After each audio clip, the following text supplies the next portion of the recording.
My beloved child, for a long time, you have looked at yourself through the lens of exhaustion. You have observed changes in your body, fluctuations in your emotions, sudden gaps in your energy, and then drawn a very human conclusion that you are breaking down. You assumed you were growing weaker, that something inside you was collapsing, that you were no longer the version of yourself who once stood firm, but you could not see the wider picture. The truth is not that you are falling apart, you are in motion. You are not being pulled backward, you are being moved into a different state. What you have called a decline is, in fact, the process of shedding old layers that once helped you survive but no longer fit the path ahead. When a seed splits open in the soil, it does not die, it begins a new form. So it is with you. There are days when you feel as though you are surrounded by negative influences, as if the air itself is heavier. Your mind tires more easily, and joy becomes harder to grasp. You wonder whether you have gone astray, whether you have allowed something harmful to penetrate too deeply. But, my beloved, not every heavy feeling is a sign of deterioration. Some seasons are heavy because they are seasons of preparation. When a new foundation is laid, the ground must be disturbed. When a stronger structure is raised, the old must be dismantled. I am not allowing you to be encircled by darkness. I am training you to recognize light more deeply. I am sharpening you, making you more real, more grounded, not through comfort, but through truth. There were moments when you believed you were shattering, that pieces of you were falling away, that you were no longer whole as before. But I want you to understand this clearly. I am not destroying you. I am refining you. What is falling away is not your core. It is what clung to you through circumstances, through fear, through unnamed wounds. There were beliefs you held simply to protect yourself. There were habits formed during years of bracing yourself. There were survival mechanisms that carried you through storms, but now only leave you weary. I am gently but decisively removing these things, not to empty you, but to lighten you, not to weaken you, but to make room for true strength to take its place. Everything you have experienced in your body is not punishment. I do not use pain to condemn you. The signals of your body are a language that is honest and incapable of pretense. They are revelation. They point to places where the enemy has tried to gain access through prolonged fatigue, through simmering fear, through endless self-blame. They also reveal where you have carried more than your share, where you forgot to set boundaries, where you allowed pressure to accumulate without release. And above all, they show the places where you need me, not as a distant idea, but as a living, near, sustaining presence. Some fatigue comes not because you have done too much, but because you have remained on alert for too long.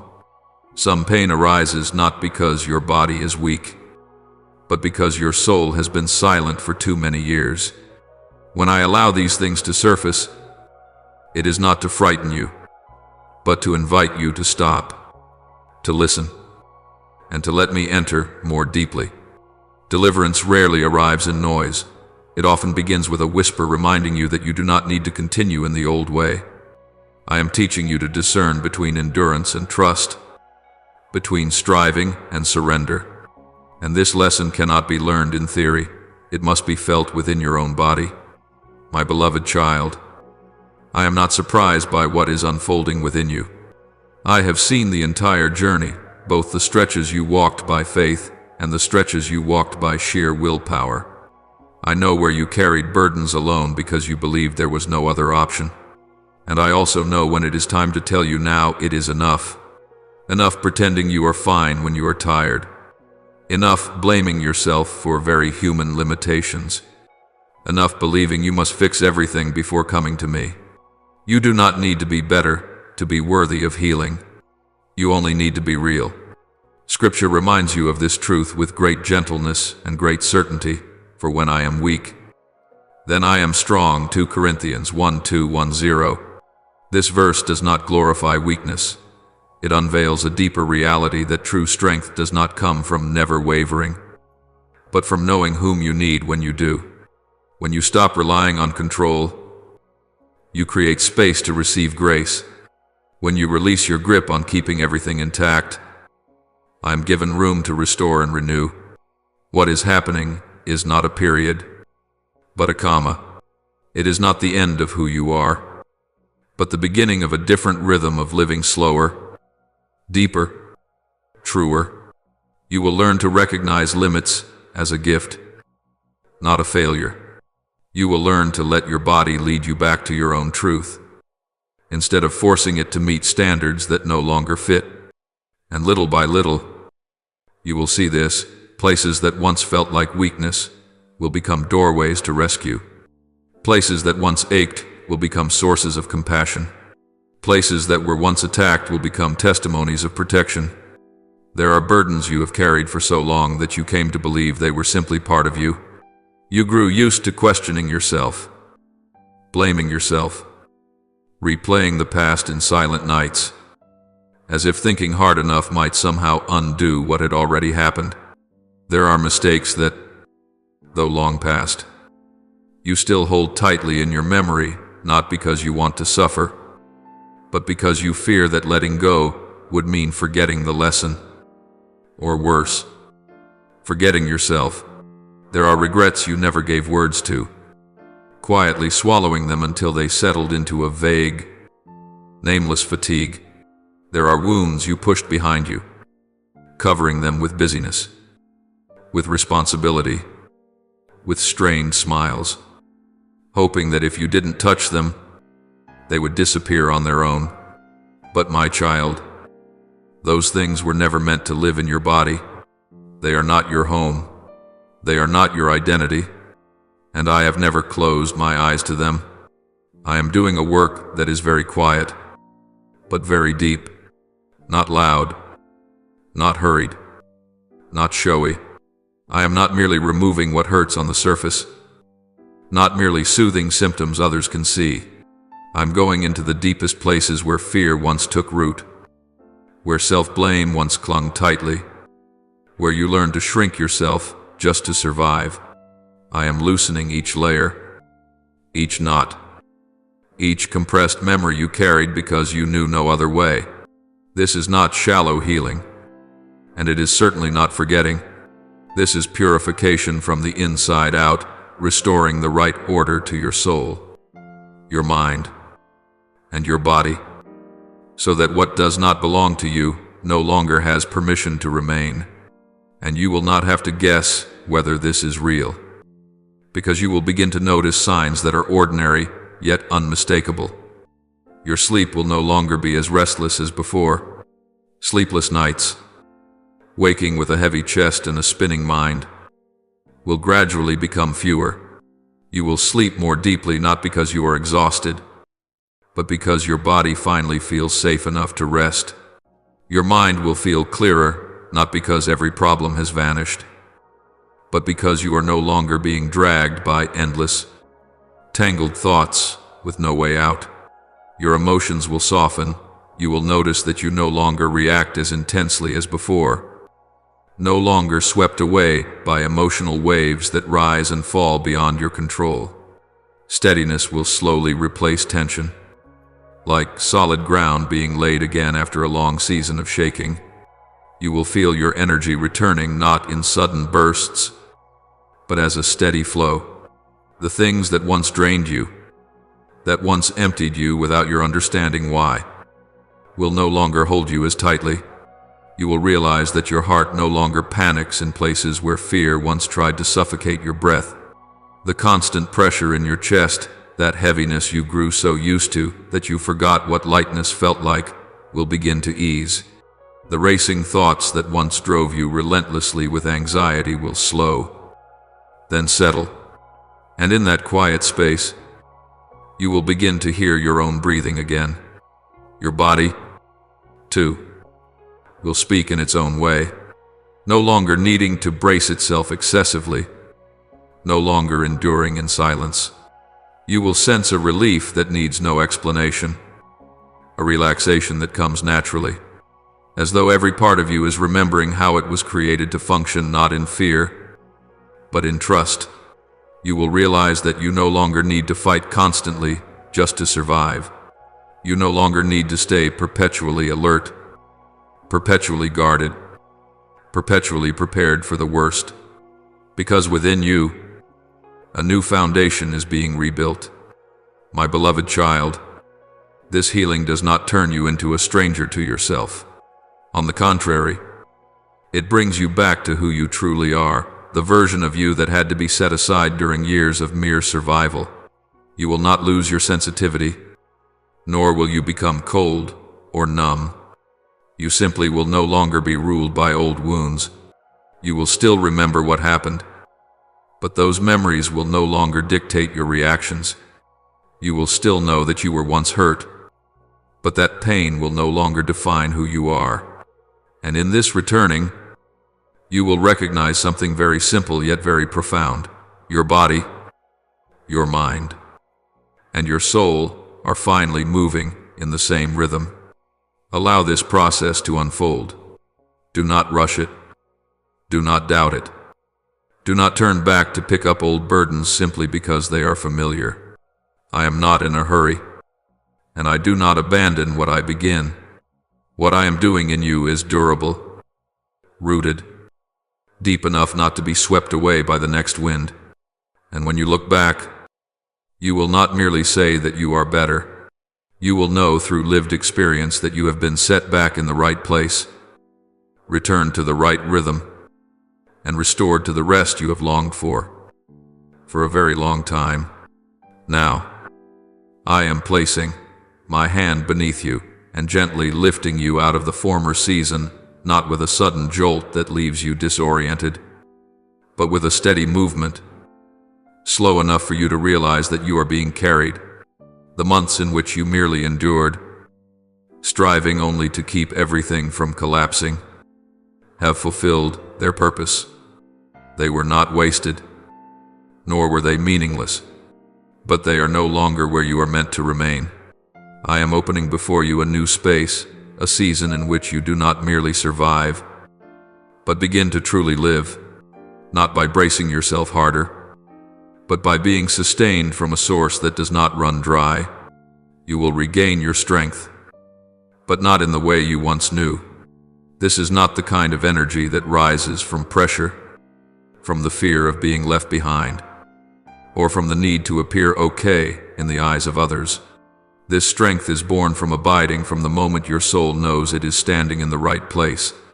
You will sense a quiet yet steady vitality, resilient and sure, enough for you to walk without haste, enough for you to pause without guilt, enough for you to choose what is right without trembling. I am not merely helping you make it through each day. I am restoring within you the capacity to flourish, the ability to bloom, even after seasons of drought. In the days ahead, you will notice a change that is subtle yet unmistakably real. Mornings will no longer feel like a battle. You will wake earlier not out of obligation, but because something new has been awakened within you. This energy will not be loud or showy. It will be like the first light of day slipping through a window, gentle, steady, and full of promise. You will begin each day not with the sense that you must endure another cycle, but with the awareness that today carries meaning. Even in its smallest moments, you will know where you are headed, even if the full picture has not yet come into view. I will place within you a peace that does not depend on circumstances, not because everything around you suddenly becomes perfect, but because you no longer allow external winds to determine your inner foundation.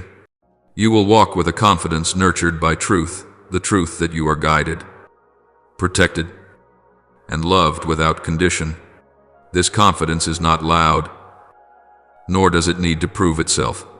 It is present in your posture, in your breathing, in the way you make decisions.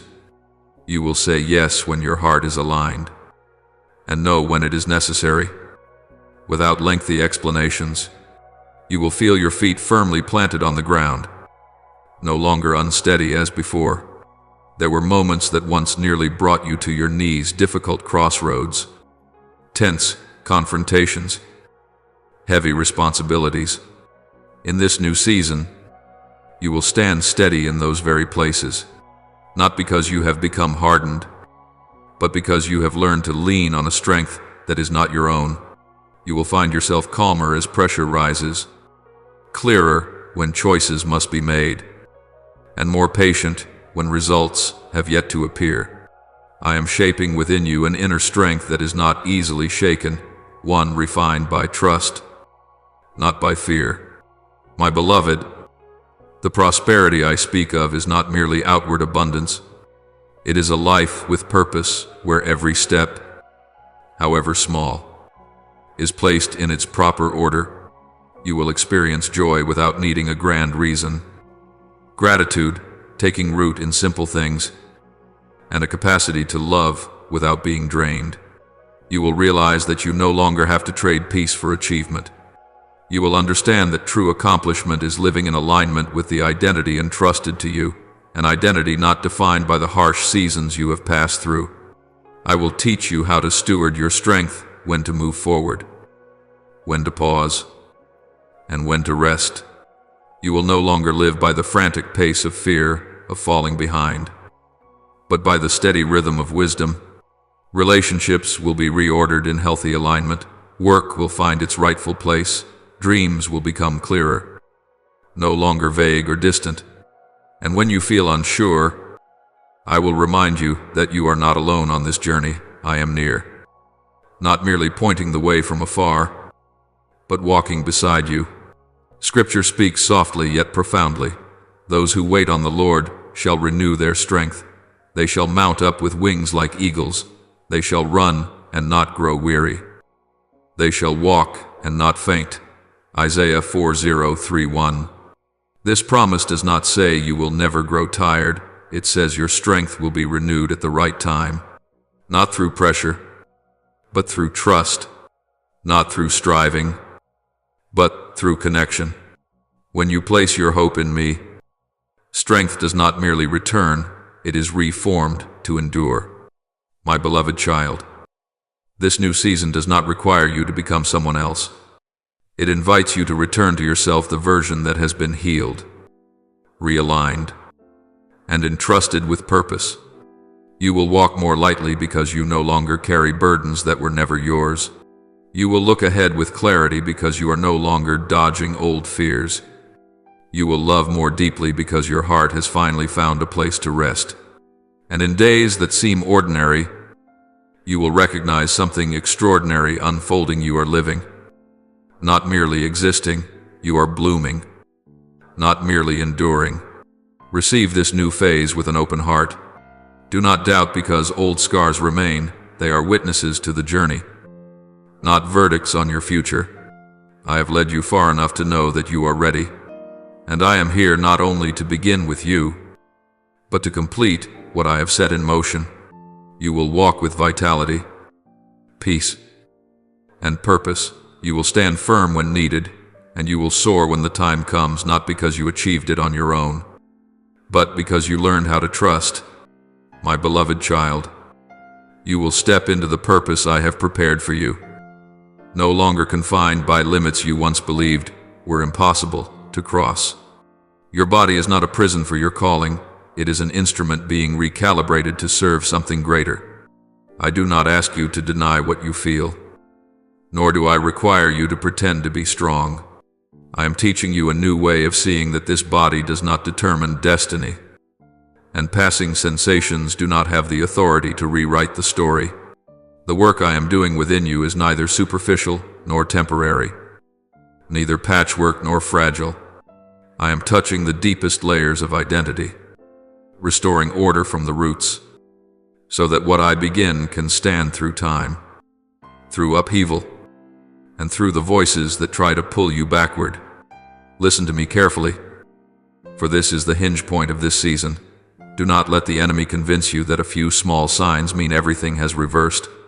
Do not allow whispers to plant a cruel interpretation that one moment of fatigue erases it all, that a brief discomfort sends you back to the starting line, That is not the truth.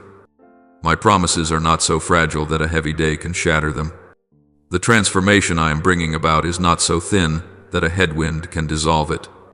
A fleeting sense of weakness is not a sentence, it is simply a signal to rest, to adjust your rhythm, to lean more deeply into me, not a conclusion that you have failed.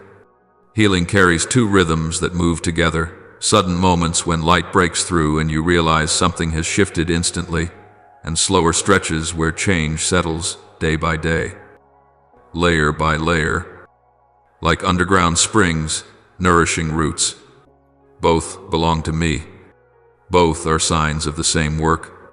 Do not confront the slow rhythm with impatience, and do not deny the swift one out of fear. Let each rhythm complete its task. I am not in a hurry, and I do not abandon what I start. What I build is enduring enough for you to step into purpose without trembling, enduring enough for you to move forward without turning back every time your body sends a small signal. You will learn how to live in your body without fearing it. You will stop panicking over a passing ache or an unfamiliar sensation. You will no longer construct worst-case scenarios and then terrify yourself with futures that have not happened. The arrows of fear, the enemy once aimed at your health, lies disguised as caution, have been broken. I am dismantling fear from your patterns of thought, one knot at a time, so that you no longer react in panic, but respond with discernment. When you discern, you do not deny sensation, you place it in its proper place. And when it is placed rightly, it no longer rules you. I am giving you a new confidence, not arrogant, not performative, but quietly steadfast. I am giving you a new assurance, not grounded in always feeling okay, but rooted in the truth that you are being held. I am establishing a new stability in your mind where thoughts no longer scatter at the first unfamiliar signal, but know how to pause, observe, pray, and choose a wise response. The peace I give is not a fragile feeling. It is a reality that dwells in your chest like a shield, not preventing sensation, but preventing fear from piercing through. The stillness I lay upon your mind is like a blanket, not lulling you to sleep in the face of life, but keeping you warm so you do not shrink in the cold of anxiety. The calm I build around your thoughts is like a wall, not to isolate you, but to protect what precious thing is being formed within. My beloved child, I am restoring you to wholeness, wholeness in how you see your body, wholeness in how you read its signals, wholeness in how you walk through imperfect days. There will come a time when you look back and are surprised by how deeply you once feared your own body, not because you will have forgotten what you went through, but because that fear will no longer have language to speak to you. It will have lost its authority. It will have been unbound. You will live in this body as in a house that has been restored, windows open to the light, a firm foundation, a steady rhythm of breath, and within that house, my purpose will be carried out, no longer hindered by old lies. Remember the gentle yet authoritative reminder of Scripture, for God has not given us a spirit of fear, but of power, love, and self-control. 2 Timothy 1:7. That spirit of self-control is being awakened in you, not so that you would control everything, but so that fear would no longer control you. As self-control is restored, you will find yourself calmer in the face of change, steadier in slow days, and freer in strong ones. My beloved child, the purpose I have for you does not hang on the condition of when you no longer feel anything unusual. That purpose stands firmly on my grace and my faithfulness. I do not do shallow work in you. I do deep work, deep enough to endure, wide enough to support, complete enough to bring things to fulfillment. Keep walking forward with steady trust. When a moment of weariness comes, rest without self-condemnation. When an uncomfortable sensation arises, listen without panic. When a day moves slowly, remain without doubt. None of these things stand against what I am doing. They are being used by me to complete it. And as you step into the days ahead, days of living, working, loving, and serving, you will recognize a peaceful truth. You no longer fear your body, because you know who is holding it. You no longer fear the process, because you know who is leading the way. You no longer fear small signals, because you know the promise is greater. I am here not only to begin, but to finish. And what I finish will stand. My beloved child, the body I have given you is not an accident, nor is it a fragile shell made merely to endure without meaning. It is a creation woven with deep wisdom, soft enough to feel the world, sensitive enough to respond to love, refined enough to sense when I am near, and resilient enough to rise after shocks that, without me, you would not have survived. You have walked through more than you once believed you could live through. And this body has walked with you through it all, not perfect, not unchanging, but faithful. It carried you through days of exhaustion, sleepless nights, seasons of anxiety, and it is still here, still breathing, still moving, still hoping. This is not by chance. It is grace at work in the most ordinary places. But you need to understand a profound truth that many forget. The body has its seasons. There are times of strength and times that call for rest, moments of vitality and moments that require greater care. None of these seasons is a sign of abandonment. None of them is a verdict or a punishment. They do not speak to whether I am near or far. They simply speak to the fact that you are alive, fully, truly, humanly alive.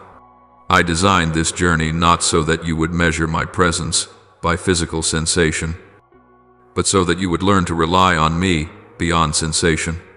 When you are well, I am there. When you are weary, I am still there. When you feel strong, I am no closer. And when you feel weak, I have not left. You were never created to use strength as the measure of my faithfulness, nor were you born to assess your worth by your physical condition.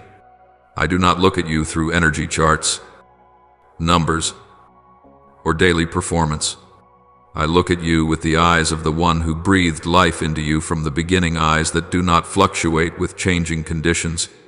Your body may change with time, circumstances, and seasons, but my presence does not.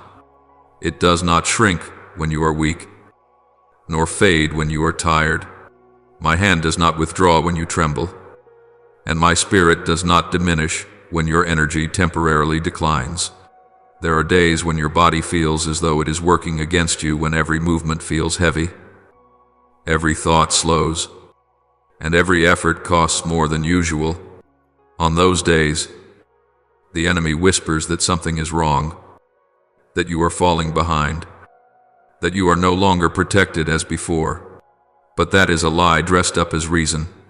The truth is that your body is speaking a language that needs to be listened to, not with fear, but with gentleness. I do not need you to push past every limit. I need you to live within the right order. That order includes rest, adjustment, and trust, things that false strength often ignores. My beloved child, there are lessons that can only be learned when you no longer have the strength to rely on yourself. When your energy is high, it is easy to think you are fine because you are performing well. When your energy is low, you are given the chance to remember that you are fine because I am holding you. I do not take away your strength to make you weak. I allow fluctuations so that you do not confuse the source of your stability. True steadiness does not come from always being strong, but from always being supported. And that support does not depend on how you feel each morning. Your body is sensitive enough to recognize my presence not only in moments of joy, but also in quiet, unremarkable moments. Sometimes you do not hear a clear word, yet you sense a gentle calm. Sometimes you have no answers, yet your breathing slows. Sometimes circumstances do not change, Yet a place of safety opens within you. That is when body and soul together recognize that I am near. I do not meet you only in supernatural moments. I meet you in every cell that is learning how to relax after a long season of tension. And you also need to know this: your body is resilient enough to rise after things that should have crushed you, not because it is invincible, but because I placed within it the capacity to recover. That capacity does not always unfold quickly, but it is real. Each time you stand again after a hard season. It is not luck, it is life being nourished by grace. Do not dismiss small steps, a night of deeper sleep, a morning with lighter breath, a moment when panic no longer overwhelms you as before. These are signs of life being restored slowly, steadily, truthfully. My beloved child, I do not require you to always understand what your body is going through. I only invite you to trust that nothing in it surprises me or pushes me away. When you are weak, I am not disappointed. When you are tired, I do not turn aside. When you need to stop, I do not rush you. I walk with you through every stage, missing not a single day. And in each stage, I am teaching you an unchanging truth.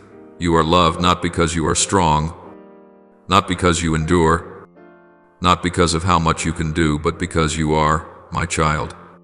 Let your body be a body alive, feeling, resting, recovering without carrying the burden of having to prove anything. Let your soul lean on me, even when your feelings are unsettled. And remember, my beloved, your strength may rise and fall like the tide, but my ocean does not run dry. Your energy may fade for a moment, but my spirit remains full.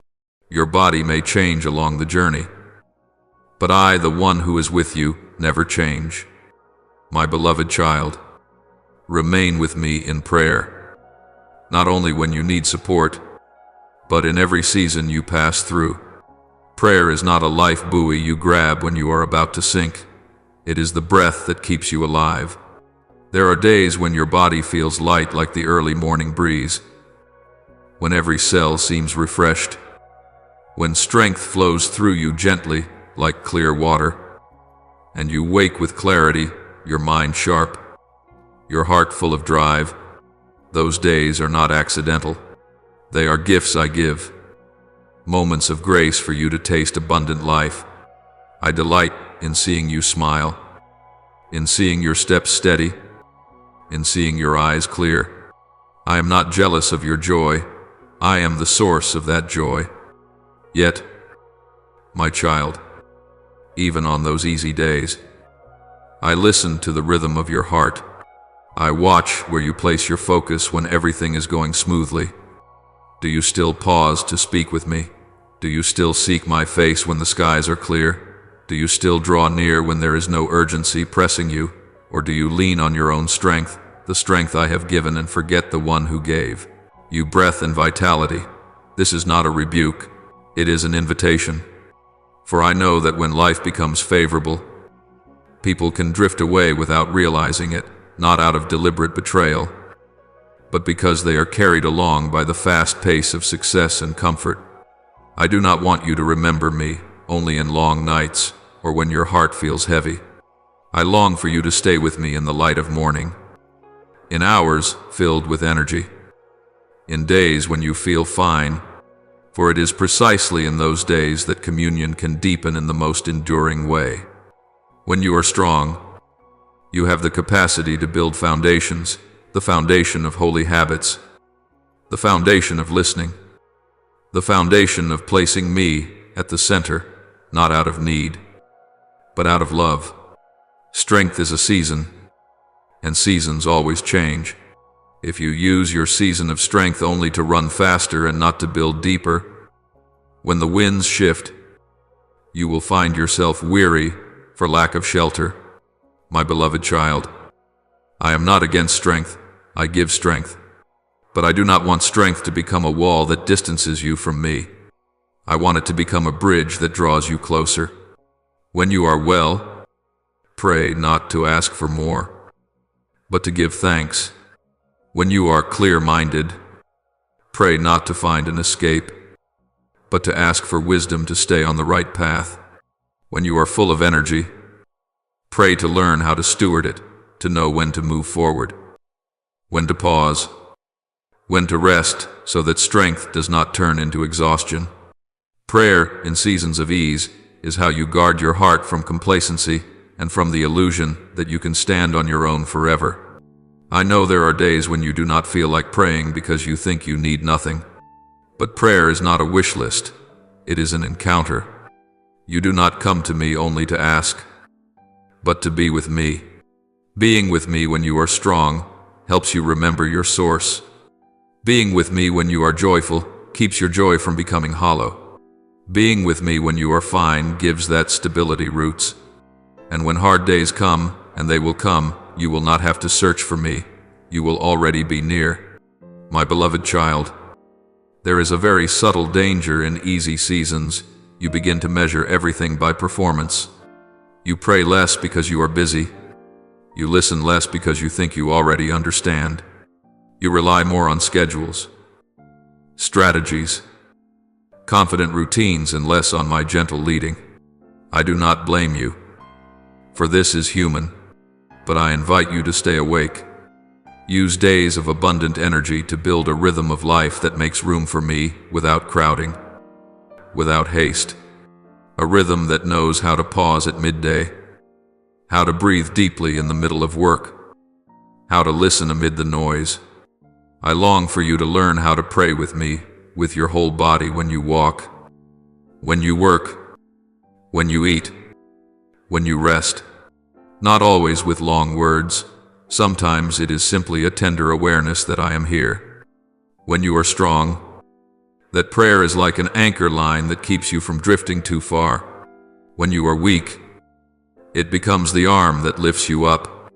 But if that line is neglected during calm winds, it will be hard to find again when the waves rise. My beloved child, I do not demand perfection in prayer. I seek faithfulness. Faithfulness is not doing more, it is staying. Staying with me when you are joyful. Staying with me when you are healthy. Staying with me when you are busy. Staying with me when you do not know what to say. Communion is built through such staying small, steady, true. And it is that communion that turns changing seasons from a threat into the natural rhythm of life. Remember this. My beloved, strength is only a season, but connection carries you through every season. When you use a strong season to deepen communion, a weak season will not drown you. When you use favorable days to place me at the center, difficult days will not lead you astray. I do not seek you only in the storm.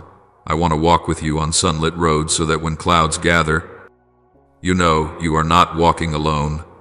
So pray with me in every phase. Give thanks on bright days. Listen on busy days. Stay on ordinary days. And as you do, you will discover something very gentle. I am not only the one you turn to when you are weak, I am the one you walk with when you are strong. And it is there in that togetherness that your life will grow roots, gain depth, and find lasting peace. My beloved child, your health is standing at a very real turning point. This is not a vague consolation, nor a fragile hope to cling to when you are weary, but a clear intersection in your journey where I am touching precisely the place you have endured in silence for a long time. I know this has never been easy for you to speak about. It is not loud like external crises, nor visible like exposed wounds. It is quiet, prolonged, slowly wearing you down. You learned to smile while your strength diminished, to fulfill responsibilities while your body spoke up, to reassure others that you are fine even as you had to brace yourself inside just to stand. I have seen it all. There is not a single breath you tried to hold back that I did not hear. There is not a single weariness you concealed that I did not know. My beloved child, this will be an important marker, not only because of what will change in your body, but because of how you will look at yourself. This area that once felt like a silent burden has taught you much: how to endure, how to adapt, how to keep moving when there was no margin left.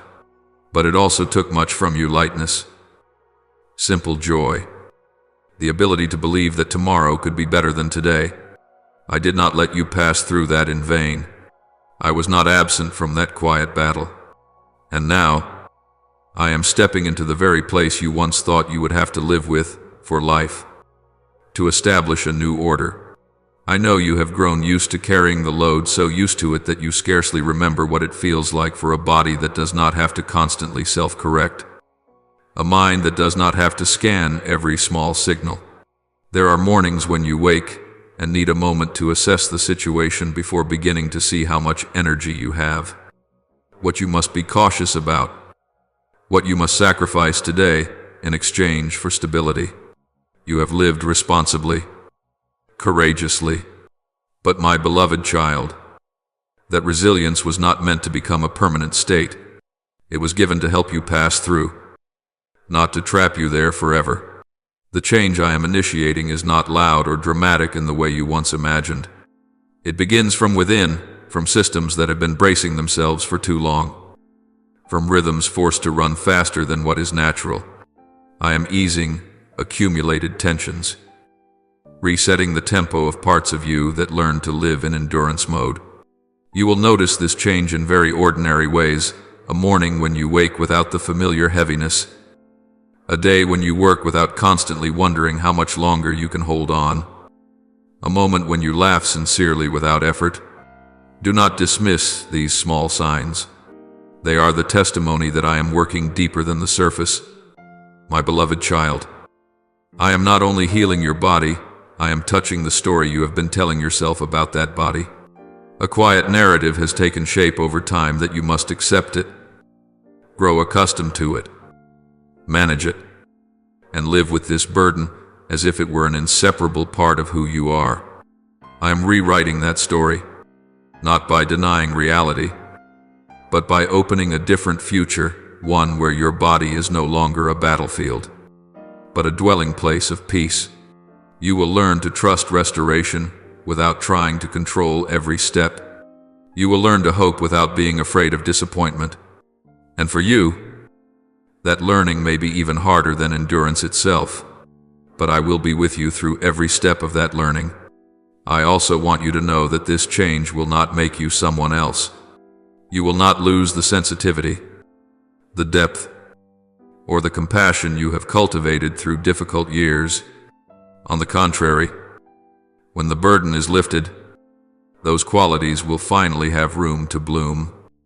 No longer suffocated by exhaustion, you will find yourself more fully present in your relationships, listening more deeply, loving without hesitation, born of fear that you might run out of strength. Restored health does not merely give you back energy, it gives you back the capacity to live. My beloved child, I know you have been afraid to place hope in this area. Afraid because you have been disappointed before. Afraid because you once hoped, only to lower your expectations again and again. But I am not asking you to believe by emotion. I am inviting you to believe by surrender. Surrender is not giving up. It is laying the burden down in the right place, and that place is not on your shoulders. I am removing from you the habit of having to guard everything yourself. I am teaching you that you do not need to remain constantly alert in order to be safe. There is another kind of safety, deeper, steadier, that comes from knowing that I am caring for what you cannot control. The change ahead will cause you to look back on the past years with new eyes. You will no longer see only loss or weariness. You will see your own faithfulness. And above all, you will see that my hand never left that journey. The days you thought you were merely getting by were, in truth, laying the foundation for a restoration with depth. I do not rush. I do not patch things up. What I do in you endures, because it is built on truth, not illusion. My beloved child, prepare your heart not to brace yourself, but to receive. Receive the lightness you have long forbidden yourself to believe was possible. Receive days when you no longer have to calculate your strength hour by hour. Receive the experience of living in your own body without fear or caution. You do not enter this change alone. I go before you. I walk with you, and I remain behind you, encompassing the entire journey. And when you stand at this threshold and look back, you will understand that quiet battle did not end with a loud triumph, but with a restoration deep enough for you to begin living again, truly living. My beloved child, I have watched over you in battles no one else could see, in pains that had no name, in sensations only you understood when you were alone. Some battles leave no marks on the skin, make no loud noise, yet they erode strength little by little from within. I saw you pass through them in silence, without complaint, without calling for help, without drawing attention, simply tightening your resolve to remain standing. You learned how to endure when no one knew what you were enduring, and I never once took my eyes off you in those moments. I saw you trying to stay steady even when your own body became the most unpredictable thing in your life. There were mornings you woke up unsure whether you could trust your body that day. There were times you wanted to move forward, but your body pulled you back, leaving you confused, wondering what you had done wrong. I saw that confusion. I saw the sorrow that came when you felt betrayed by the very thing that was meant to support you. But my beloved child, your body is not your enemy. It has been speaking because it has carried strain for too long, because it has borne more than it was designed to hold. And I know how to listen to that voice, not to condemn you, but to rescue you. I witnessed the nights when you reassured yourself that everything is fine, even as your heart was weary from having to be strong, your mind exhausted from calculating every step, and your body crying out for rest. You became accustomed to hiding your fatigue from others, to fulfilling responsibilities before caring for yourself. You learned to smile so others would feel at ease, while inside you were longing for a safe place to finally let go. I know the cost of those smiles. I know how much energy that silence has taken from you, and I have never dismissed a single tear you swallowed and carried alone. My beloved child, I do not see only your pain, I also see your faithfulness. I see you rising each day, still choosing love, still doing what is right, even when no one applauds. I see your patience with yourself in difficult days, even when you do not always feel patient. I see that you do not give up, not because you are not tired, but because you refuse to lose the belief that there is still goodness waiting ahead in this life. That faithfulness is not dimmed by exhaustion, it shines right within it, and I honor that. Now, my child, I speak with clarity and authority. I am stepping into the very place where you feel weakest, not to expose your vulnerability before others, not to prove that you are not strong enough.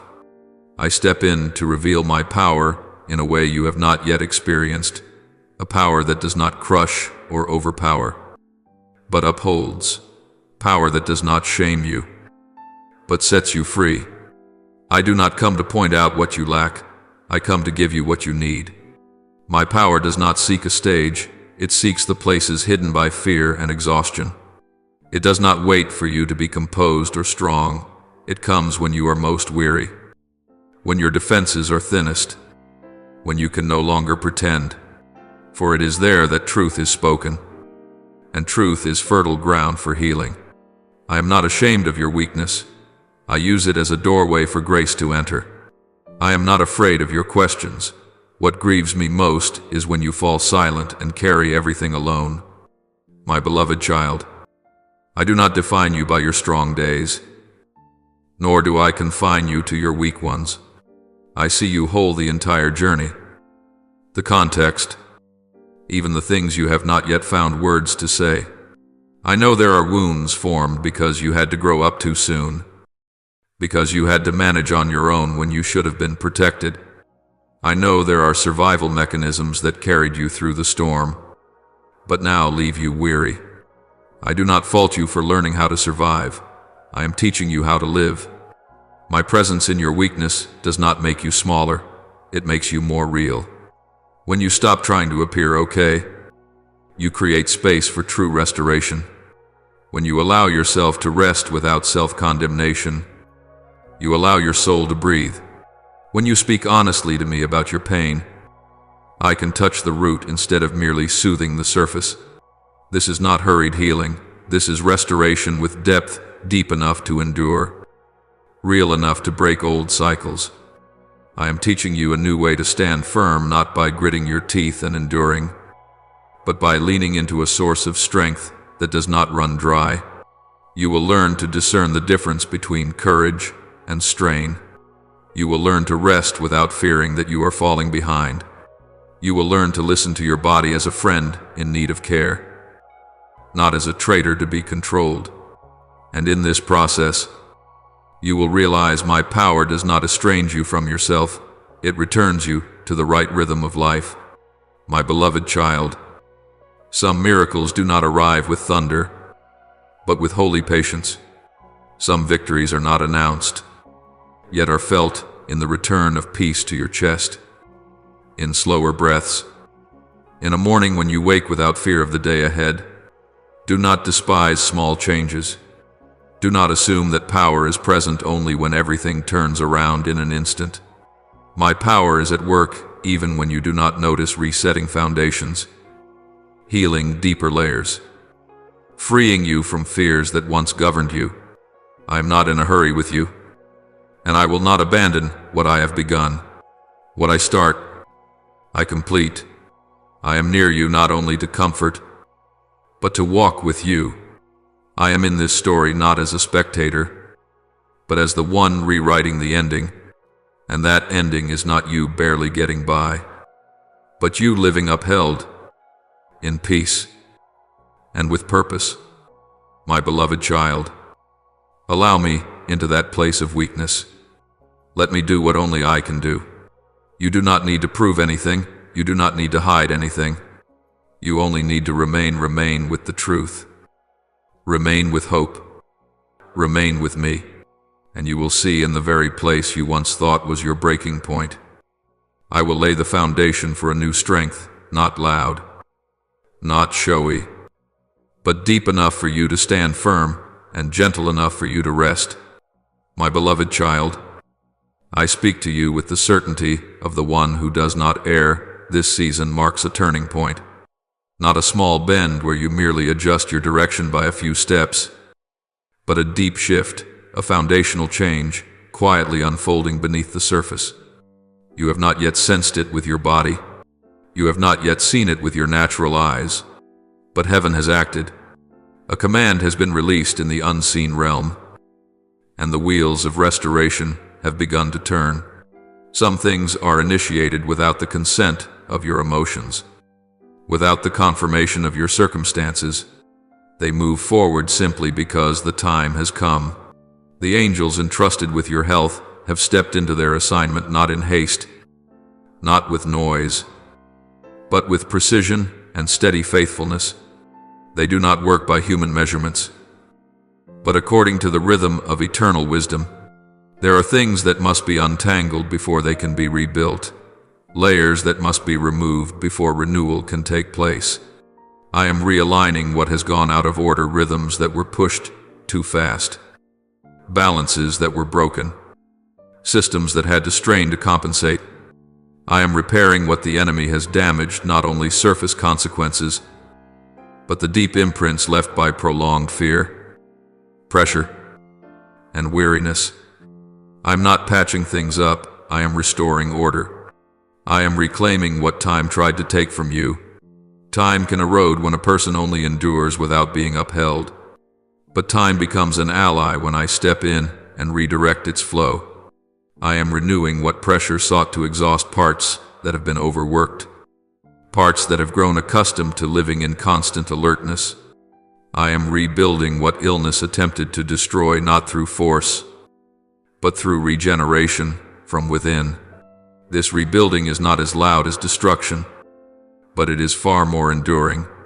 Do you know that it was I who wove every cell of your body together? Not a single detail is accidental. Not a single system is unnecessary.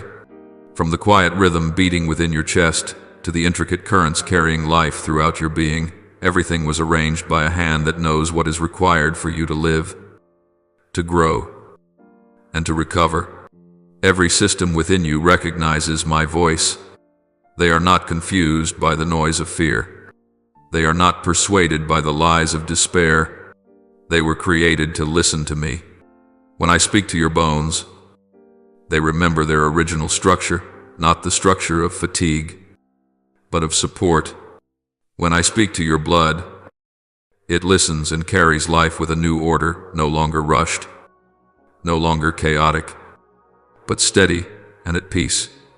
When I speak to your organs, they are rearranged, each part returning to its proper place, each function rediscovering its natural rhythm. I am not distant from your body. I understand it more than anyone, for I designed it with the capacity to heal itself when it is reconnected to its true source. My beloved child, this shift does not require you to feel right for it to be effective. Some works of heaven take place before you can even recognize them, so that when awareness comes, the foundation is already firmly laid. You may still experience slow days. You may still have moments of fatigue. Do not let these deceive you. Fatigue does not invalidate the command. Slowness does not cancel the process. There are changes happening at a deeper level where sensation has not yet reached, but it is there that true stability is built. I am changing how your body responds to pressure. I am teaching it to react not with tension, but with regulation. I am changing how your mind interprets signals, not magnifying danger, but discerning with peace. I am changing how you enter each new day, not scanning for fear first, but welcoming life first. These changes are not flashy miracles for display. They are the miracle of stability deep enough to allow you to live differently. My beloved child, remember this when I speak. Life obeys. I do not need to raise my voice to be heard. My power rests in truth. When I speak, what is disordered finds its order again. When I speak, what is worn is made new. When I speak, what has been violated is restored. And I am speaking in this season not once, but continuously, so that the process is not interrupted. I am not pressured by the time you have lost. I govern the time you now have.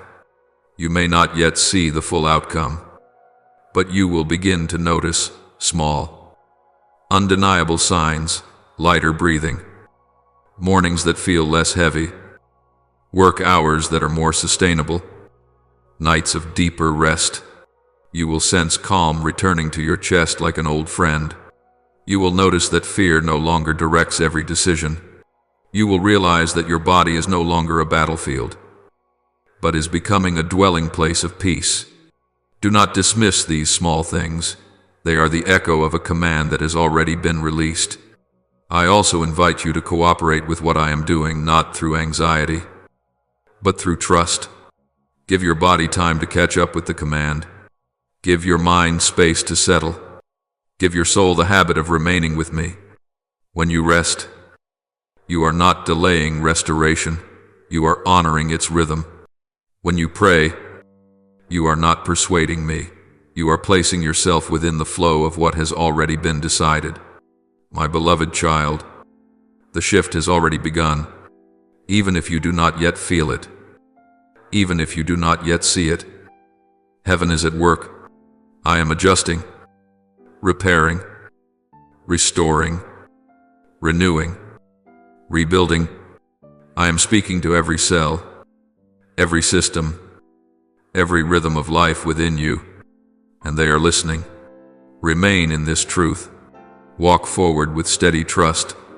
What I have begun in this season is not temporary. It is a foundation for the seasons to come, seasons in which you live lighter, healthier, and more whole in the body I have given you. My beloved child, I do not do things halfway in your life. I do not touch you merely to ease the pain for a moment, only to let you fall back into the old cycle of exhaustion and strain. What I give you is not a temporary relief so that you can hold on a little longer. What I give you is a transformation, a change at the root, deep enough to last, complete enough to sustain you through the seasons ahead. I am touching your health, not because you are weak, but because you are being called into a new chapter, where what was sufficient for yesterday will no longer be enough for tomorrow. The next chapter of your life requires a strength you have never lived from before, not the strength of forcing yourself onward, nor the energy that rises from pressure or the fear of being left behind. It is a strength born of renewal, a vitality that comes from harmony between body, mind, and spirit. The calling ahead requires clarity for discernment, energy for endurance, stability to stand firm as the pace of life accelerates, and an inner strength that is not easily shaken as responsibility expands. I know what I am about to entrust to you, and I never place a new weight upon an old, worn foundation. That is why I am rebuilding that foundation now. The changes that are coming are not merely ideas or plans, they are realities taking shape. Your living environment will shift the rhythm, the space, even the relationships around you will be rearranged. Your responsibilities will expand, not to take away your freedom, but to give you deeper influence and purpose. And there are sacred assignments I am placing in your hands, works that cannot be carried by personal strength or momentary willpower.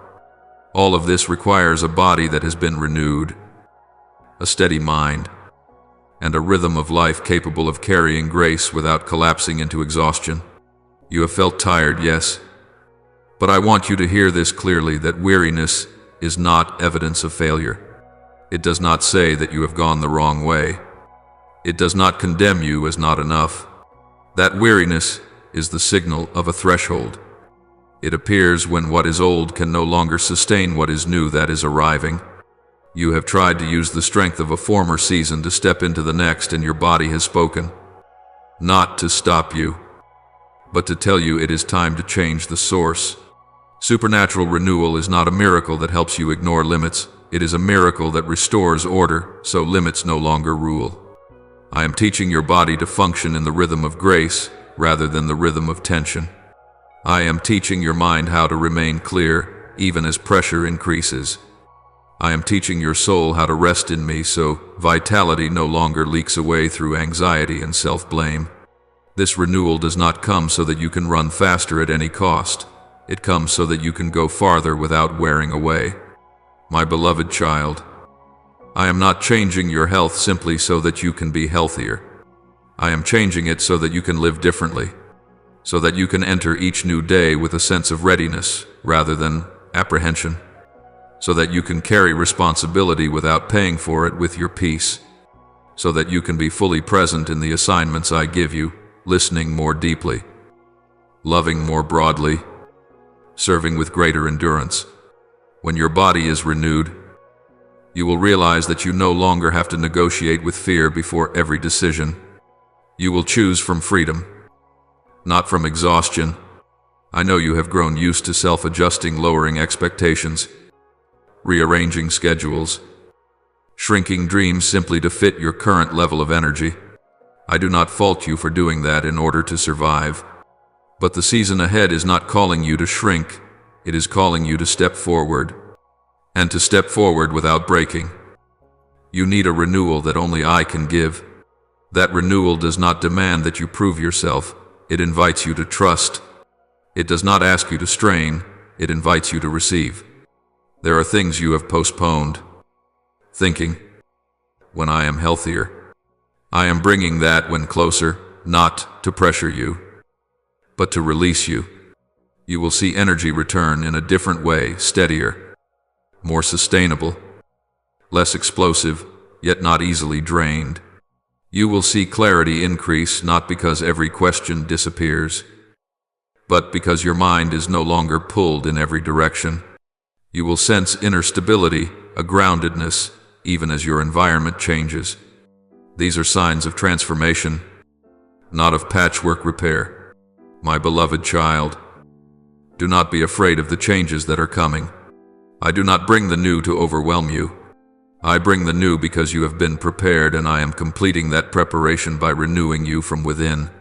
You will not have to return to old survival strategies. You will not have to sacrifice your health to fulfill your calling. You will not have to trade peace for responsibility. What I give you is harmony, where calling and health are no longer in conflict, but support one another. You are tired because you are at a point of transition that is true, but you are not being left there. What is coming is not another cycle of striving. It is a season of multiplied grace. Supernatural renewal does not come to deny the journey you have walked. It comes to honor that journey with a future worthy of it. I am not rushing, and I am not delaying. I act at the right time. Open your heart to receive what I am doing. Allow this renewal to sink into the smallest daily rhythms: your sleep, your breathing, how you begin your mornings, how you close a long day. Let me teach you how to conserve strength, how to rest, how to move forward without consuming yourself. When you cooperate with grace, transformation becomes a way of life, not merely a phase. My beloved child, it is coming not as a distant promise, but as a reality taking shape. I do not give you temporary relief. I give you transformation, and in that transformation, you will step into the next chapter of your life with a renewed body, a steady mind, and a soul at rest, ready for the greater things I have long prepared. My beloved child, there have been moments, very real, very human, when you wondered whether you were slowly breaking down, not just because of a single exhausting day, but because of a succession of days that carried a quiet sense of wear and erosion. You asked yourself whether your body was giving up on you, whether the pressures that had accumulated were silently gaining the upper hand. You did not ask to complain. You asked because you needed to understand. You asked because you wanted to stand firm, because you did not want to deceive yourself. I know those questions were born in the late hours of the night, when all other noises had faded and only your own breathing remained. I know they came on mornings when it took you time to gather enough strength to begin. I know they were not loud, but they were persistent. But today, I speak to you with the clarity of truth. None of those fears come from me.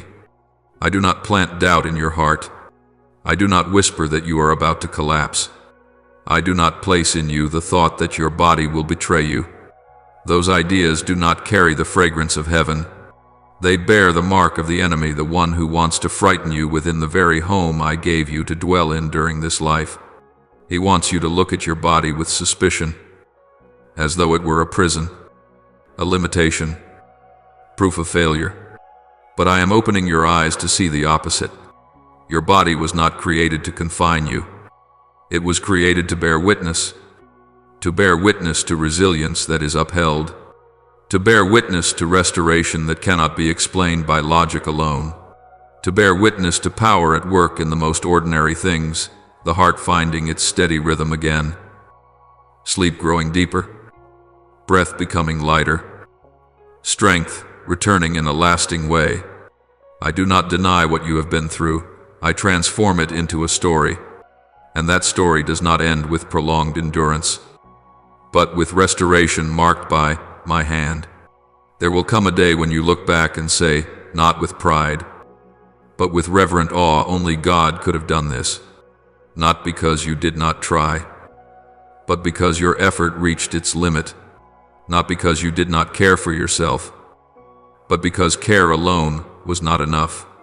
There are boundaries that human willpower, discipline, and effort cannot cross, and it is precisely at those boundaries that my power steps in quietly, without display, yet unmistakably. My beloved child, your health does not change because of luck. Luck comes and goes. It has no depth, no memory. Your health does not change by chance either. Chance has no purpose, no sense of timing, and it certainly does not change through a sudden improvement, only to fall back into the old cycle. What is happening within you bears the mark of my spoken word. When I speak, I do not guess. When I speak, I do not experiment. When I speak, I establish new order where there was once disorder, and that order has the strength to endure. The enemy wants you to believe that every feeling of fatigue is proof of defeat. I show you that often fatigue is a sign of transition when the old no longer fits what is being formed anew. The enemy wants you to interpret every signal from your body through the lens of fear. I teach you to read them with discernment and peace, not so that you ignore your body, but so that you no longer fear it, not so that you deny sensation, but so that sensation no longer rules you. My beloved child, I am reversing the narrative. What you once thought was weakness will become testimony. What you once feared will become solid ground. What you once doubted will become a distant memory with no power. You will remember that there was a time when you wondered if you could endure, and that very memory will make your restoration all the more evident. Not to pull you back into pain, but to remind you how far you have been led. I am not in a hurry, and I am not unclear. What I am doing in you has a rhythm. There are days when you see clear progress. There are days when you see only stability, but both are the fruit of the same spoken word.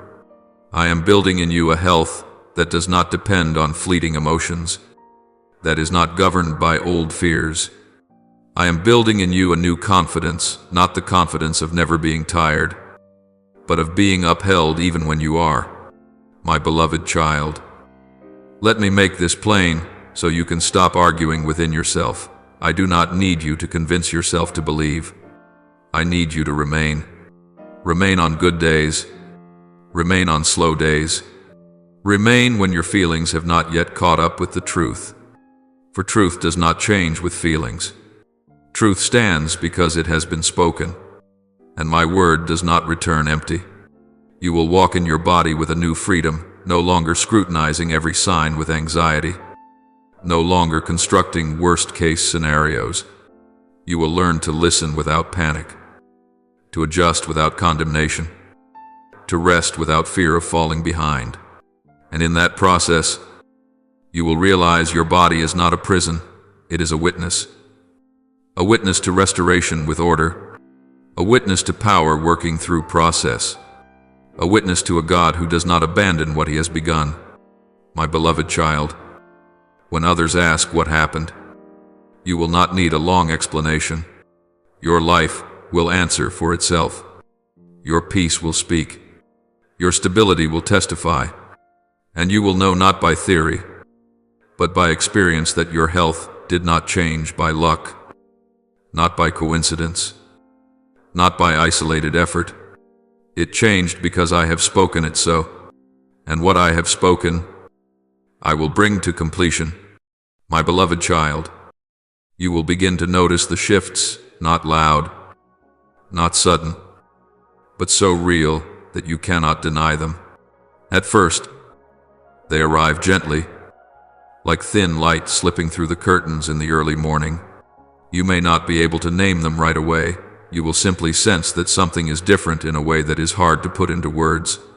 Strength will slowly return to places that once felt weak, not through an overwhelming surge that leaves you dizzy, but through a steady resilience that reassures you. You will find yourself doing things you once hesitated over, once had to calculate whether you had enough strength for, and this time, you will do them without having to persuade yourself. This strength does not come from pressure. It comes from an inner reordering. Where I am faithfully at work, clarity will begin to replace confusion in very ordinary ways. It is not that every question disappears, but that you are no longer lost inside them. Thoughts that once spiraled, pulling you from one assumption to another, will slow down. You will notice yourself looking at situations with a steadier gaze, knowing what needs to be done now and what can wait. This clarity is not cold or detached, it is warm, because it is anchored in peace. You will know where you are and where you are headed, even if the whole picture is not yet complete. And that sense of knowing enough to keep moving will be a great gift. Peace will begin to flow where anxiety once stirred things up. not a fragile peace that depends on calm circumstances, but a peace with weight heavy enough to keep you standing when the news is disappointing, when schedules change, when others are still unsettled. You will notice that your heart no longer races ahead of every situation. Your chest will feel less tight, less constricted. There will be moments when you are surprised by your own response, no longer panicking, no longer rushing to defend yourself, no longer condemning yourself. This peace is not something you trained yourself into. It is a sign that inner order is being restored. Your breathing will deepen where pressure once tightened its grip.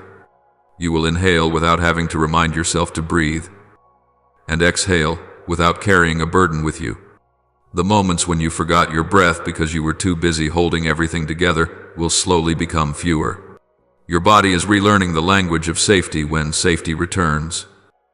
Breathing returns to its natural rhythm, and when breathing settles, many other things settle with it. This is not a small detail. It is the foundation for lasting endurance. Energy will rise where heaviness once pressed down. Not an energy that drives you to run, but an energy that allows you to move at a steady pace. You will have full workdays without collapse. Evenings where you still have presence for those beside you. Mornings where waking no longer feels like bracing yourself. You will begin to believe that tomorrow can be good not because everything is perfect, but because you are no longer empty inside. This energy will come like groundwater, not showy, but nourishing the roots. My beloved child, do not be quick to doubt these changes simply because they are subtle. The enemy often plants a familiar question: is this real? Or is it just imagination? But I tell you, what is happening is not the mind trying to comfort itself. These are the unfolding of the word I have spoken, a word that does not return empty. When I speak, life responds. When I speak, order finds its place again. When I speak, a process is set in motion without needing noise to prove itself. You will notice these shifts not only in quiet moments, but right in the middle of daily life. You will see yourself handling a difficult situation with a new calm. You will see yourself setting boundaries without guilt. You will see yourself resting without the fear of falling behind. You will see yourself daring to hope a hope that was once suppressed for fear of disappointment. Each of these small actions is a piece of a larger picture. Restoration is being completed according to the rhythm of grace. Let me remind you of this: process does not cancel miracle, and miracle does not exclude process. There will be days when progress feels obvious, and days when all you notice is stability. Both are necessary. Today's stability is the ground for tomorrow's breakthrough. Today's breakthrough needs stability so it does not collapse. Do not compare your pace with anyone else's. I work personally because your story is unique. My beloved child, pay attention to the small signs you once overlooked. They are not small to me. Deeper sleep, wiser decisions, conversations you enter with a calmer heart, mornings you wake without heaviness. These are echoes of the word that is being carried out. When you notice and give thanks, you widen the space for grace to keep working. Do not let familiarity dull you to what is good. When peace begins to feel normal, remember, there was a time you longed for it with tears. When energy returns and you find yourself okay, do not forget the source. Remain with me not because you need more, but because you love. That remaining will keep these changes lasting, not stolen away by old fears. You will learn to trust your body again, to trust that it is not betraying you, to trust that it is responding to my word in its own rhythm, to trust that you can live in this body without being afraid of it. As trust returns, many old loops will dissolve on their own. Excessive vigilance will give way to discernment. Discernment will give way to freedom. My beloved child, if there are days when you do not feel much, do not conclude that everything has stopped. Some work happens at deeper levels where feeling has not yet reached. Some adjustments are made quietly where results only appear with time. Be patient with the process I am faithfully guiding. Patience is not waiting in despair, it is waiting in trust. And when you look back, not just once, but many times, you will recognize the curve of restoration from fog to clarity, from heaviness to lightness, from anxiety to peace, from shallow breaths to deep ones, from depletion to sufficiency. You will say to yourself, "This is not imagination." You will know by experience that these changes are the unfolding of the word I have spoken over your life. My beloved child, I am reaching into the deepest places within you, places no human hand can touch, where knowledge cannot measure, where medicine can only stand at the door. There are wounds that do not live on the surface of the body, do not appear in test results, and cannot be named by medical terms. Yet they are real, and they are heavy. They reside in memories that were pressed down, in emotions that were never comforted, in words left unspoken because you feared disappointing others. I am entering those very places now, not to reopen pain, but to release you from the weight that has taken root for far too long. I am healing the burdens you have carried as a survival habit. You learned to stay silent to keep the peace, to endure so you would not become a burden to anyone, to manage on your own so you would not have to ask for help. Each time you chose silence, a measure of tension was stored within you. Each time you said, "I'm fine," when you were not, another layer of hardness formed in unseen places. I see those layers. I see how they protected you for a time, and I also see how they have exhausted you. Now I am gently removing them without haste, without force, so you no longer have to carry life through constant rigidity. I am healing the disappointments you buried in your muscles, expectations that did not come to pass, promises that were not kept, efforts that went unseen. You swallowed them and kept moving, but your body remembers. It holds the imprint of every moment you pushed forward while your heart wanted to stop. It remembers the evenings when you were too tired for words, left only with a dull, lingering heaviness. I am speaking to every fiber of your being. You do not have to hold this anymore. I am teaching your body how to relax without fear of collapse, because releasing is not weakness, it is trust. I am healing the emotional wounds that have settled in your chest, sorrows that were never fully cried, losses that had no farewell ritual, relationships that ended without a goodbye. They lingered as a vague pressure, making your breathing shallow, keeping your heart in a constant state of vigilance. I am placing peace in that very place, not so you forget, but so memory no longer governs the rhythm of your life. When peace arrives, your chest opens. When your chest opens, your breath returns. When your breath returns, life flows freely again. I am healing the tension your body has quietly accumulated over the years. That tension did not come from a single day. It came from many days strung together, from always having to be ready, always having to be right, always having to be enough, from not allowing yourself to fail, not allowing yourself to rest, not allowing yourself to be weak. I am changing your rhythm from strain to grace. I am teaching your body that safety no longer depends on constant vigilance. When safety is restored, the body stops holding on. When it stops holding on, energy is returned. I am healing the fear that has lived in your heart as a wordless weight. That fear is not always clear. Sometimes it appears as a vague sense of foreboding, sometimes as a whisper in your thoughts, sometimes as an avoidance you cannot name. It makes you anticipate every worst-case scenario, exhausting you by keeping you perpetually on guard. I am breaking that weight not through argument, but through presence.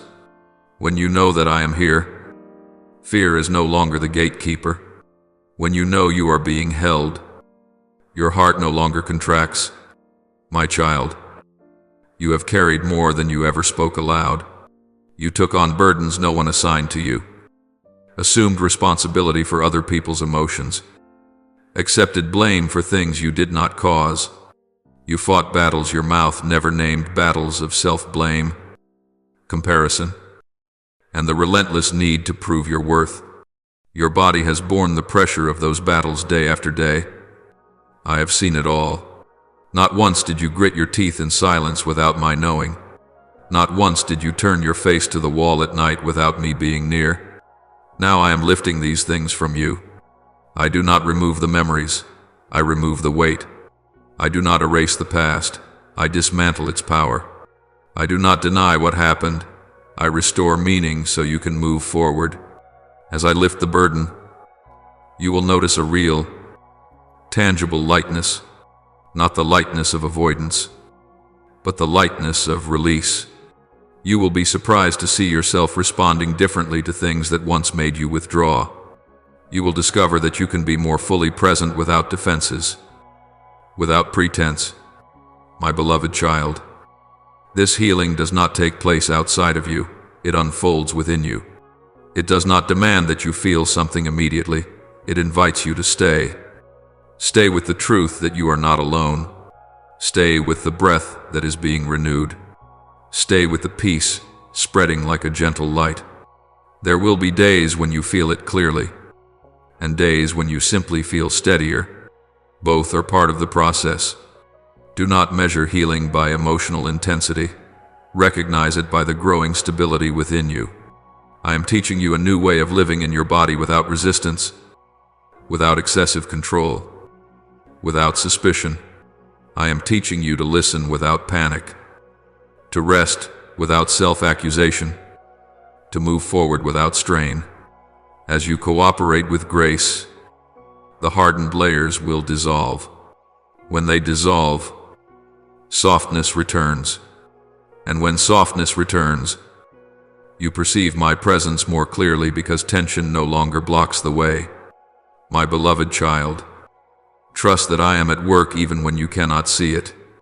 Trust that the places no one else can reach are being touched by perfect love. Trust that invisible pressures are being released little by little. And allow yourself to become lighter, not because everything is finished, but because you have placed the burden back where it belongs.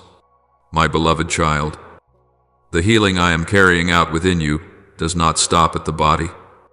If it did, you would still feel a sense of lack, like a house freshly painted on the outside, while the inside remains filled with locked rooms. What I am doing is comprehensive and far-reaching, touching every deep layer of who you are, your emotions, your mind, your spirit, and even the places so hidden that you have grown used to overlooking them yourself. I am not healing you in scattered fragments. I am restoring you as a whole, so that every part of you can breathe in the same rhythm and live within the same order of peace.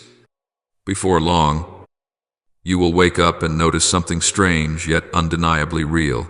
You feel lighter, not because your external circumstances have suddenly changed, not because every problem has vanished, but because something within you has been unlocked. You will not need to convince yourself that everything is fine. That lightness will simply be there in the way you inhale more deeply, in the way you rise from bed without heaviness, in the way you face a new day without scanning yourself to see whether you have enough strength to endure it. When what is inside is released, the outer world no longer has the power to weigh you down as it once did. The heaviness you have carried for so many years did not come from a single source.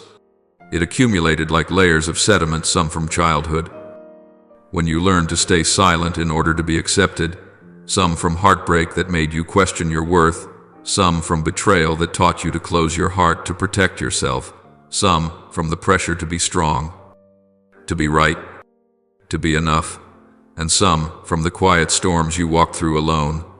You did not carry these burdens because you wanted to. You carried them because you did not know another way. Over time, you became so accustomed to their weight that you began to think it was simply normal.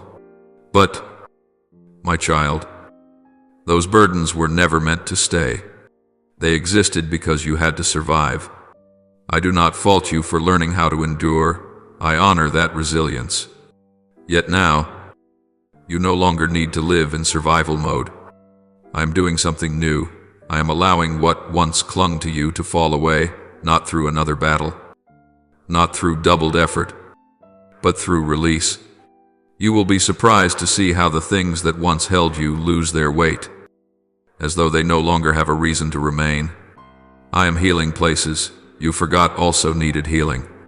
There are corners of your heart that have been closed for a very long time, not because they were unimportant, but because they were too painful to open.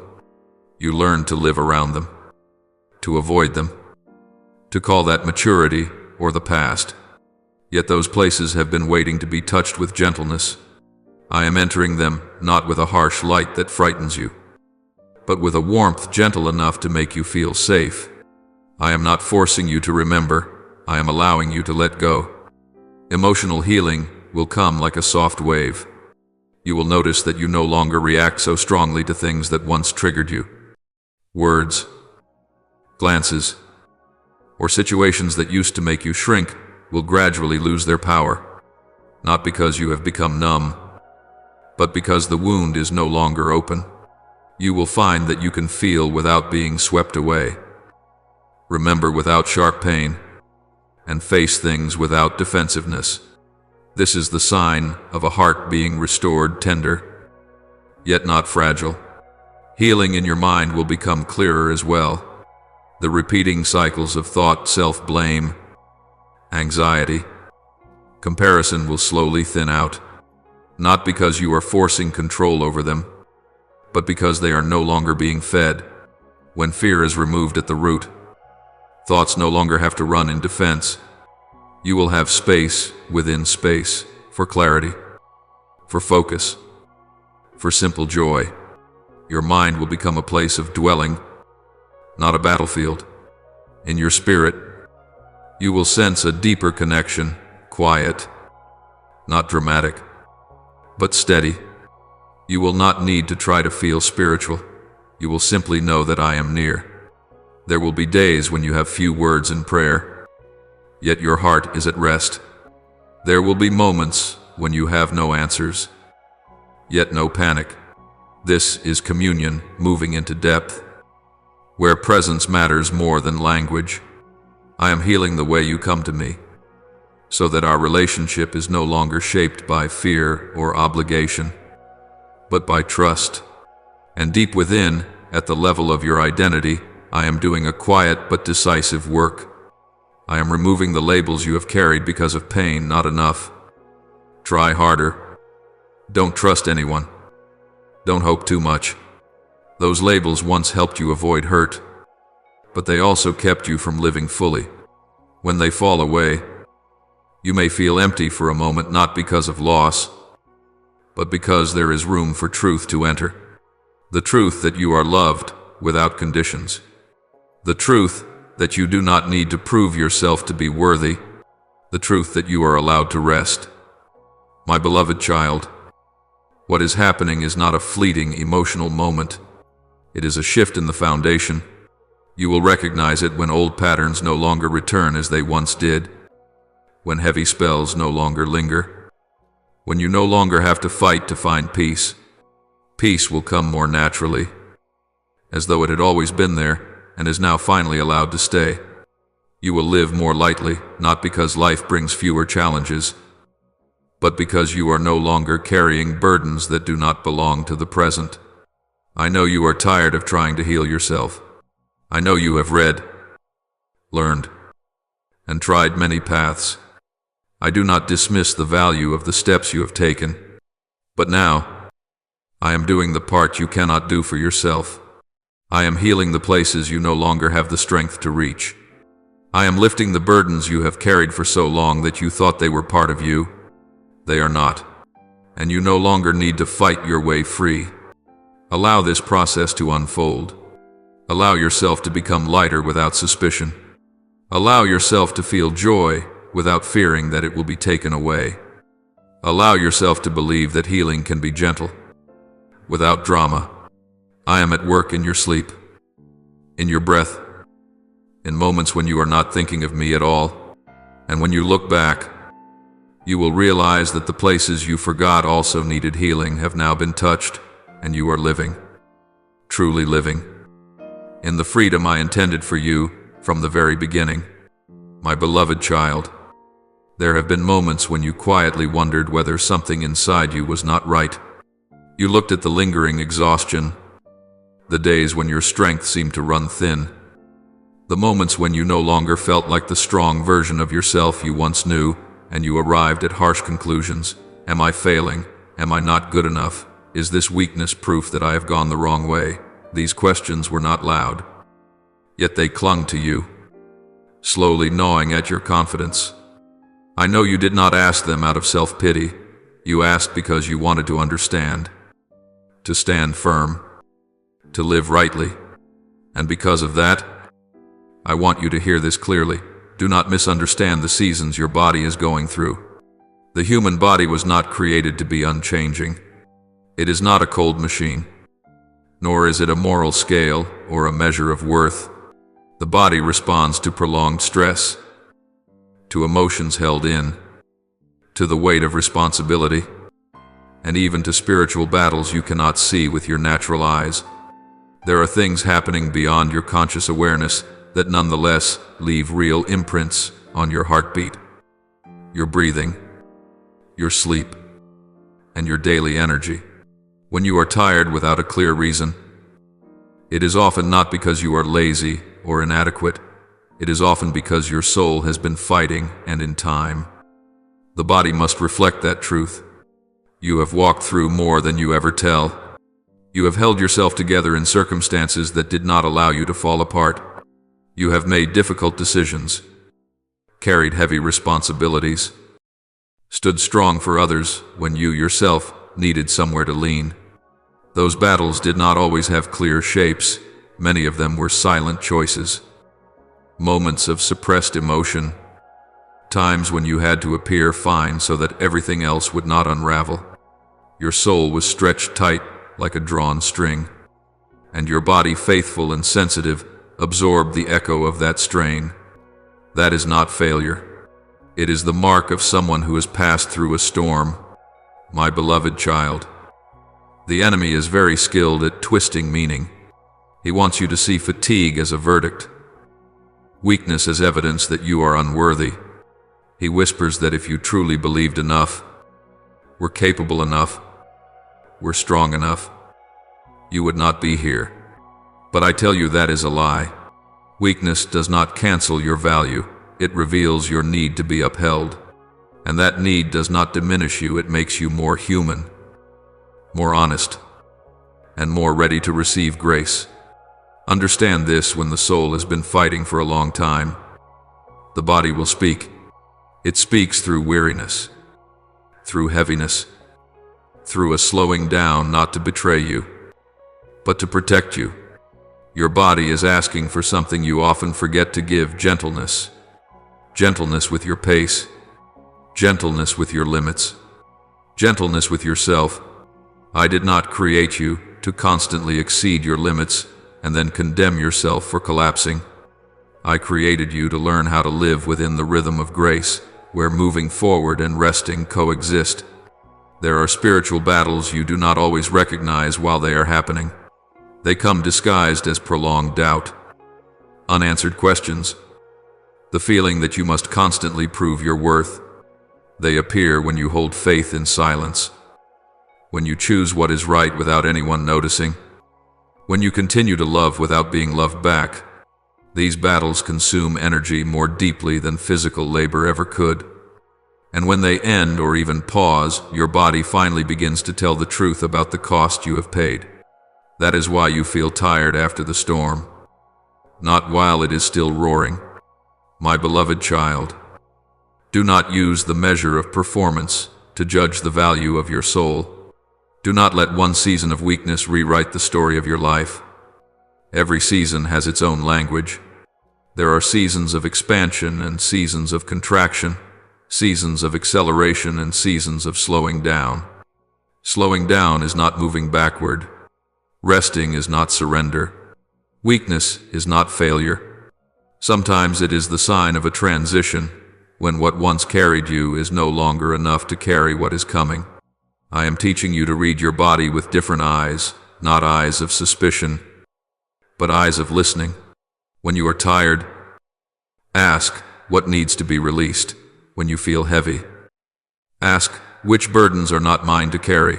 When you slow down, ask what is being rebuilt within me. These questions open space for healing. They allow you to cooperate with what I am doing, instead of resisting it through self-blame. My beloved child, I do not see you through the lens of strong days or weak ones. I see you whole across the entire journey. I see your faithfulness on days when no one applauds. I see your courage when you keep walking without motivation. I see even the tears you never let fall. And I tell you this so your heart may rest. You have not failed. You are living. You are passing through. And I am with you in every breath. A day will come when you look back on this season and understand that the exhaustion was not an ending, but an invitation. An invitation to return to the right rhythm. An invitation to reset boundaries. An invitation to trust that you were never meant to carry everything alone. When you respond to that invitation, you will feel your body grow lighter, your mind clearer, your soul more at peace, not because life suddenly becomes easy, but because you stop fighting yourself. My beloved child, stop condemning the signals of your body. See them as the language of care. Allow yourself to rest without shame. Allow yourself to be weak without doubting your worth. Allow me to lift and carry you in the places where you have tried to stand on your own for far too long. For when the soul finds its dwelling place, the body will find its rhythm again. And when the body finds its rhythm, you will realize what you thought was something wrong was, in truth, a healing process already unfolding. My beloved child, in the moments when you feel yourself growing weaker, when your breathing no longer feels steady, when your body slows down against your will, when your heart becomes confused because you do not understand what is happening, I do not want you to panic. Panic causes you to lose your bearings. It makes you interpret every signal through fear. I want you to pray, not as a desperate reflex, but as a return to the truth that you are not alone in this process, and that your weakness is not a prophecy of failure. It does not rewrite your future in a negative direction. On the contrary, weakness is an invitation, an open door for my strength to rise precisely where your own strength has run out. You have grown accustomed to living by effort. You have learned to compensate with willpower when your energy declines, with discipline when your emotions are unsettled, with responsibility when your heart is weary. These things once helped you stand firm, but they were never meant to replace grace. When you are weak, I do not see defeat. I see a fitting moment for me to uphold you in a way that personal strength cannot, where you no longer rely on yourself. There I have room to reveal my power, not in a showy or overpowering way, but deep enough to endure. There will be seasons when your body recovers slowly, so slowly that you begin to wonder why the process takes so long. Slowly enough that you feel frustrated because your body does not respond as you expected. Because the better days do not come regularly. Because the good signs do not line up according to the schedule you set. In such moments, it is easy for you to conclude that something is wrong, that you are stuck, that you are moving backward. But, my beloved child, remember this: healing in the natural realm does not always mirror healing in the spiritual realm. These two rhythms do not always align, but they are always connected. While your body is mending layer by layer, regenerating tissue, restoring rhythms, rebalancing itself, I may be healing wounds you no longer remember. There are memories that were locked away so you could keep living, traumas you buried because they were too painful to face, fears you learned to avoid through busyness, pressures you never voiced because you did not want to worry anyone. I am touching those places, and because they lie deep, the process cannot be rushed. It requires safety, consent, and time for layers of defense to be gently removed without causing new harm. Your body carries more than physical weight. It carries memory, what you have lived through and how you learned to respond. It carries emotion, joys left unfinished, sorrows left uncried. It carries patterns, the ways you learned to protect yourself, the reflexes formed in storms. It even carries burdens your mind refused to process because it was overwhelmed. When I heal, I do not merely soothe the pain, I address the roots that allowed the pain to remain. And that work, because it is love, cannot be done in haste. So when your healing seems slow, I do not want you to rush. I want you to pray with me, not only to ask for speed, because fast does not always mean lasting. I want you to ask for understanding, so you may recognize what is being healed at a deeper level. Ask for consent, so you do not resist the process out of fear or impatience. Ask for revelation, so light may reach places you have never named. And ask for peace, so you can remain in the process without condemning yourself. Ask me to remove not only what hurts, but also the source that gave birth to the pain. Pain is often the bell, the cause is the rope that rings it. When I touch the cause, healing becomes sustainable. Ask me to uproot every unseen place where tension has hidden, like a silent intruder, places where you learn to brace yourself, to hold your breath, to blame yourself. When those places are released, your body no longer has to act as a constant alarm, it is allowed to rest. My beloved child, praying during a slow season is not a sign of weak faith.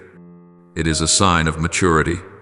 Maturity is knowing when to pause, when to listen, when to surrender. Maturity is not forcing a process to prove something.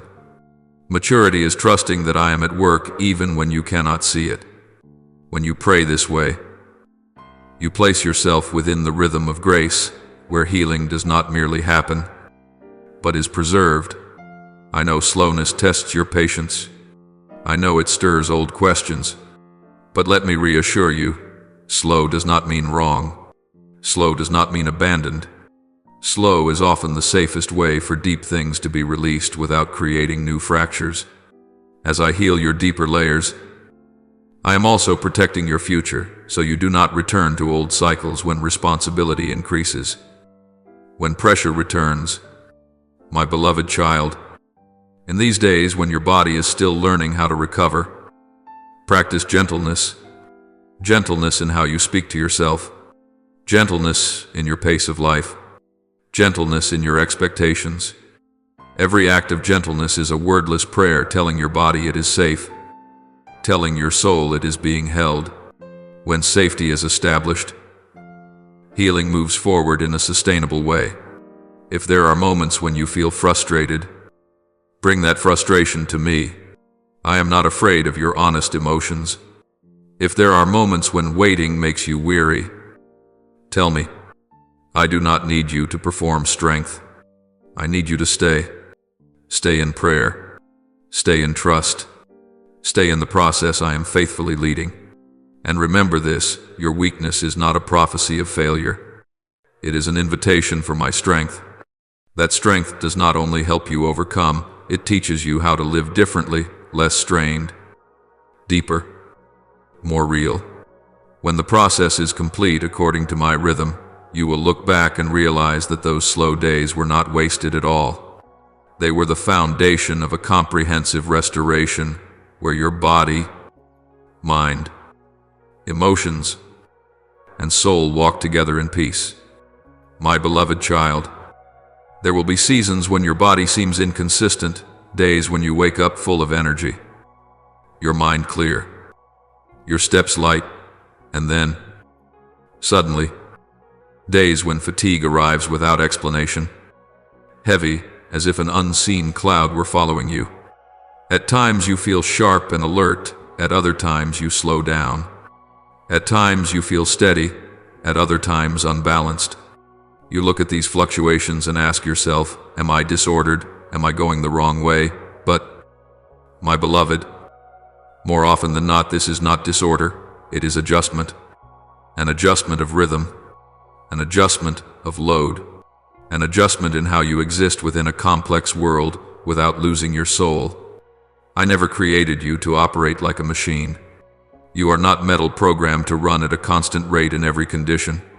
You are a living soul clothed in flesh, and therefore you are sensitive, deep, capable of sensing, resonating, and responding. You are affected by what you hear, what you carry, what you witness. You are influenced by the world's hurried pace, by spiritual battles you do not always see, by emotional waves that rise and settle, by the burdens you carry because you love and because you are responsible. All of these pass through you, and your body faithful will reflect them.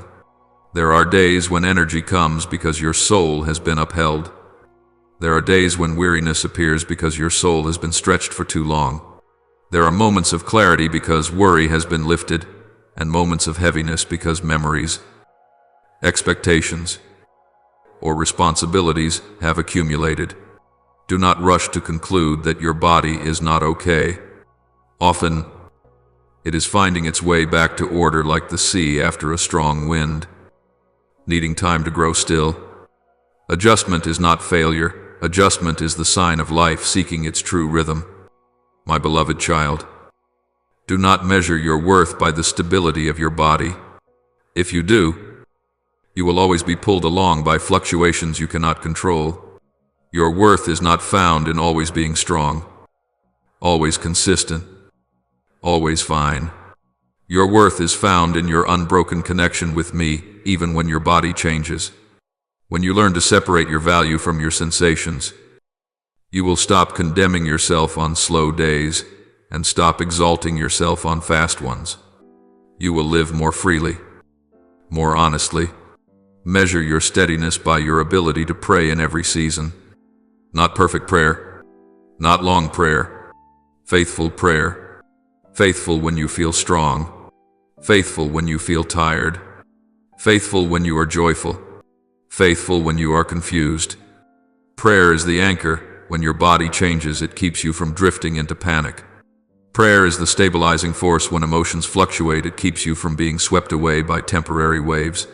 Prayer is the foundation of connection. It keeps you close to me, even as your flesh is shifting. Prayer is not how you fix your body. It is how you remain. Remain in truth. Remain in peace. Remain in relationship.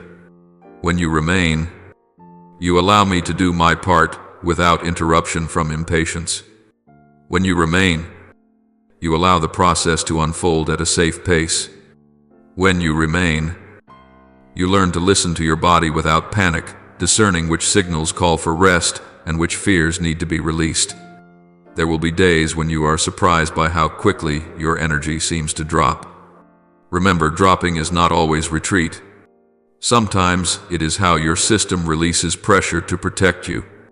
Sometimes it is an invitation to rest so you do not break. Sometimes it is a sign that you have been carrying too much in silence. Do not resist with self-blame. Respond with prayer. Say to me, I am here. I am tired. Please hold me. That simple prayer can steady you more than any effort to force yourself to keep going. There will also be days when energy returns. Do not rush to use it to compensate or to prove something. Use it to build a foundation, build habits of remaining. Build a rhythm that includes rest. Build loving boundaries. A foundation built on strong days will protect you on tired days. Prayer on strong days keeps you from losing direction when tired days arrive. Prayer on tired days keeps you from condemning yourself when strong days have not yet returned. My beloved child, your body is a faithful companion. It speaks truth in its own language. When it fluctuates, listen without fear. When it needs rest, allow it without guilt. When it recovers, give thanks without pride. Prayer will teach you this rhythm, the rhythm of grace. Grace does not deny limits. Grace works within limits to produce endurance. Remember this, you were not created to endure alone. You were created to connect. That connection does not break when your body changes. It is preserved through prayer. When emotions rise and fall, prayer keeps you from extremes. When your body slows, prayer keeps you from despair. When everything flows smoothly, prayer keeps you from forgetting the source. Prayer does not replace care, it permeates care, making care itself sacred. My beloved child, your body, like your soul, does not remain in a fixed state. It moves through seasons of growth, very real, very alive seasons when you feel stretched beyond what is familiar, when old foundations are being reinforced, and when you gradually become someone you once did not recognize in the mirror. Growth does not arrive like a gentle, cooling breeze. It comes as a quiet force, pressing you to leave old patterns behind and step into a new form. And for that very reason, growth is rarely comfortable for the flesh. The flesh does not love change. It seeks familiarity, stability, predictability. Growth, however, takes a different path. Muscles grow stronger not when they are pampered, but when they meet resistance. Endurance is not formed in idle days, but under pressure that is properly distributed. The soul rises not by avoiding trials, but by learning how to stand firm within them. So when you feel discomfort, tension, or even confusion within your own body, do not rush to assume that something is wrong. It may well be that you are in the midst of a season of growth, a season in which the old is making way for the new. Do not panic when growth comes with discomfort. Discomfort is not the enemy. It is often a signal that old limits are being expanded. When you train, you know that mild pain is not meant to destroy you, but to build you. In the same way, in the inner life, the pressures you feel are not designed to crush you, but to shape you. I do not stretch you to tear you apart. I stretch you to create more room within you for what I am preparing. In such seasons, what I ask of you is not control, but prayer. Prayer does not make growth disappear. Prayer brings order and safety to growth. Pray when your body feels the pressure of change, when the pace of life quickens, when responsibilities expand, when new demands arise. Prayer in those moments is like a deep breath during a strenuous workout. It does not stop the exercise, but it allows you to continue without being overwhelmed. Pray when you realize that you are being transformed, when old reactions no longer fit, when new choices require greater maturity, when you are no longer comfortable with what once felt normal. This transformation is not merely a change in behavior, it is a shift in identity taking place from within. Prayer helps you name what is happening, so that you do not become afraid of your own growth. When you pray, you tell your soul, I am being guided, not forced, and pray when I am leading you into deeper levels of maturity, responsibility, and purpose. Those deeper levels require focus, not the tense focus of anxiety, but the quiet focus of one who knows where they are going. Growth without focus easily leads to exhaustion. Growth with focus produces endurance. Prayer gives you that focus, helping you discern what to prioritize, what to release, and what to wait for. My beloved child, growth does not happen only in great achievements. It happens in very small things, in how you listen to your body when it needs rest, in how you adjust your rhythm of life so you do not trade peace for performance, in how you say no when necessary, and yes to what nourishes you. Each of these small choices is a strand woven into long-term strength. Prayer keeps those choices from being driven by fear or external pressure, and instead guides them with wisdom. There will be days when you feel so stretched that you no longer recognize yourself.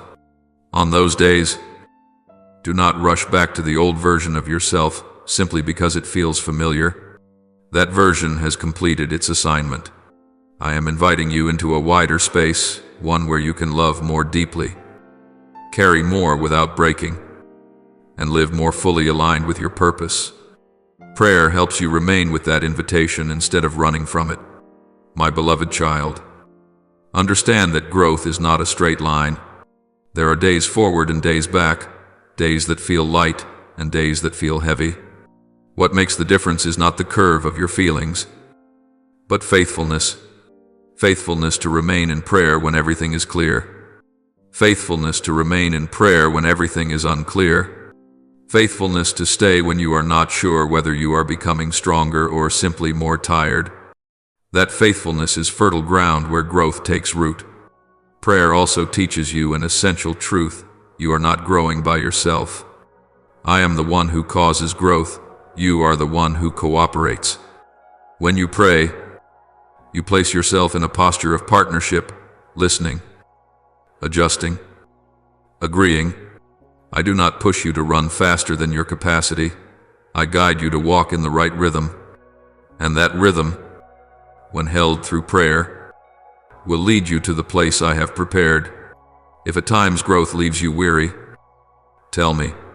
If at times the pressure causes you to doubt yourself, bring that doubt to me as well. Prayer does not demand perfection. It invites honesty. And in that honesty, you will receive timely support not to avoid growth, but to move through it with peace. My beloved child, trust that your seasons of growth carry meaning. They are not random, not wasted, not beyond your strength. Each time you are stretched without breaking, you are being prepared for something greater. Each time you stand firm under pressure without losing yourself, you are learning how to live in lasting strength.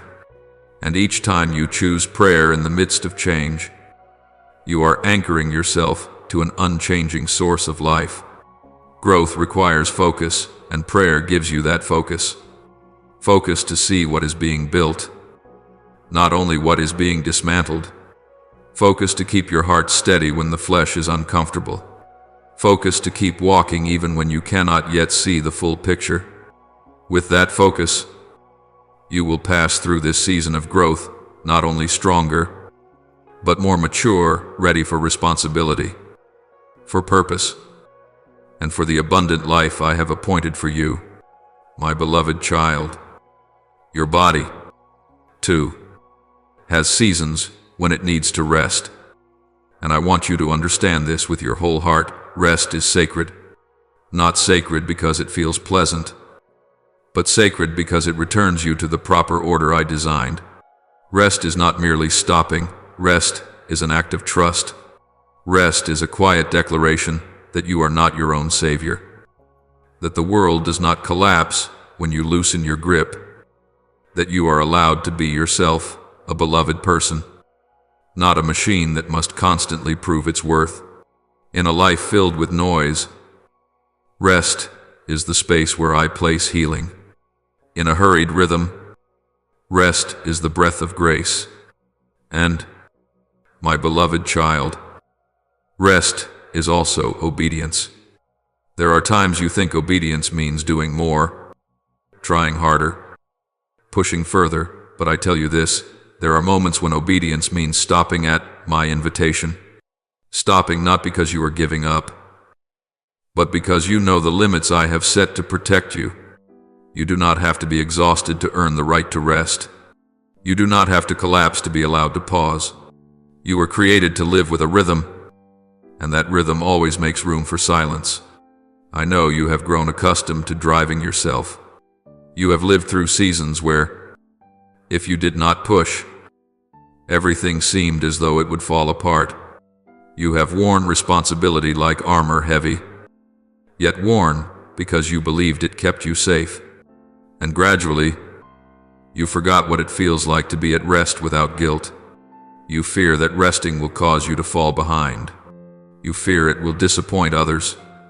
You fear it will expose the truth that you, too, have limits. But my beloved child, limits are not something to be ashamed of. Limits are the mark that you are a created being. And I am the creator, and that order is peace. Rest is not laziness. Laziness avoids responsibility. Rest prepares you to carry responsibility in the right rhythm. Laziness dulls the soul. Rest revives it. Rest is the way I designed you to recover, renew, and be made new not only in muscle, but in thought, emotion, and inner life. For you are not tired only in your body, often you are tired within, tired from holding yourself together, tired from constant vigilance, tired from having to be strong when what you truly need is to be supported. I do not want you to keep living this way. When your body sends signals of exhaustion, I want you to listen. Do not treat those signals as betrayal. They are loving warnings.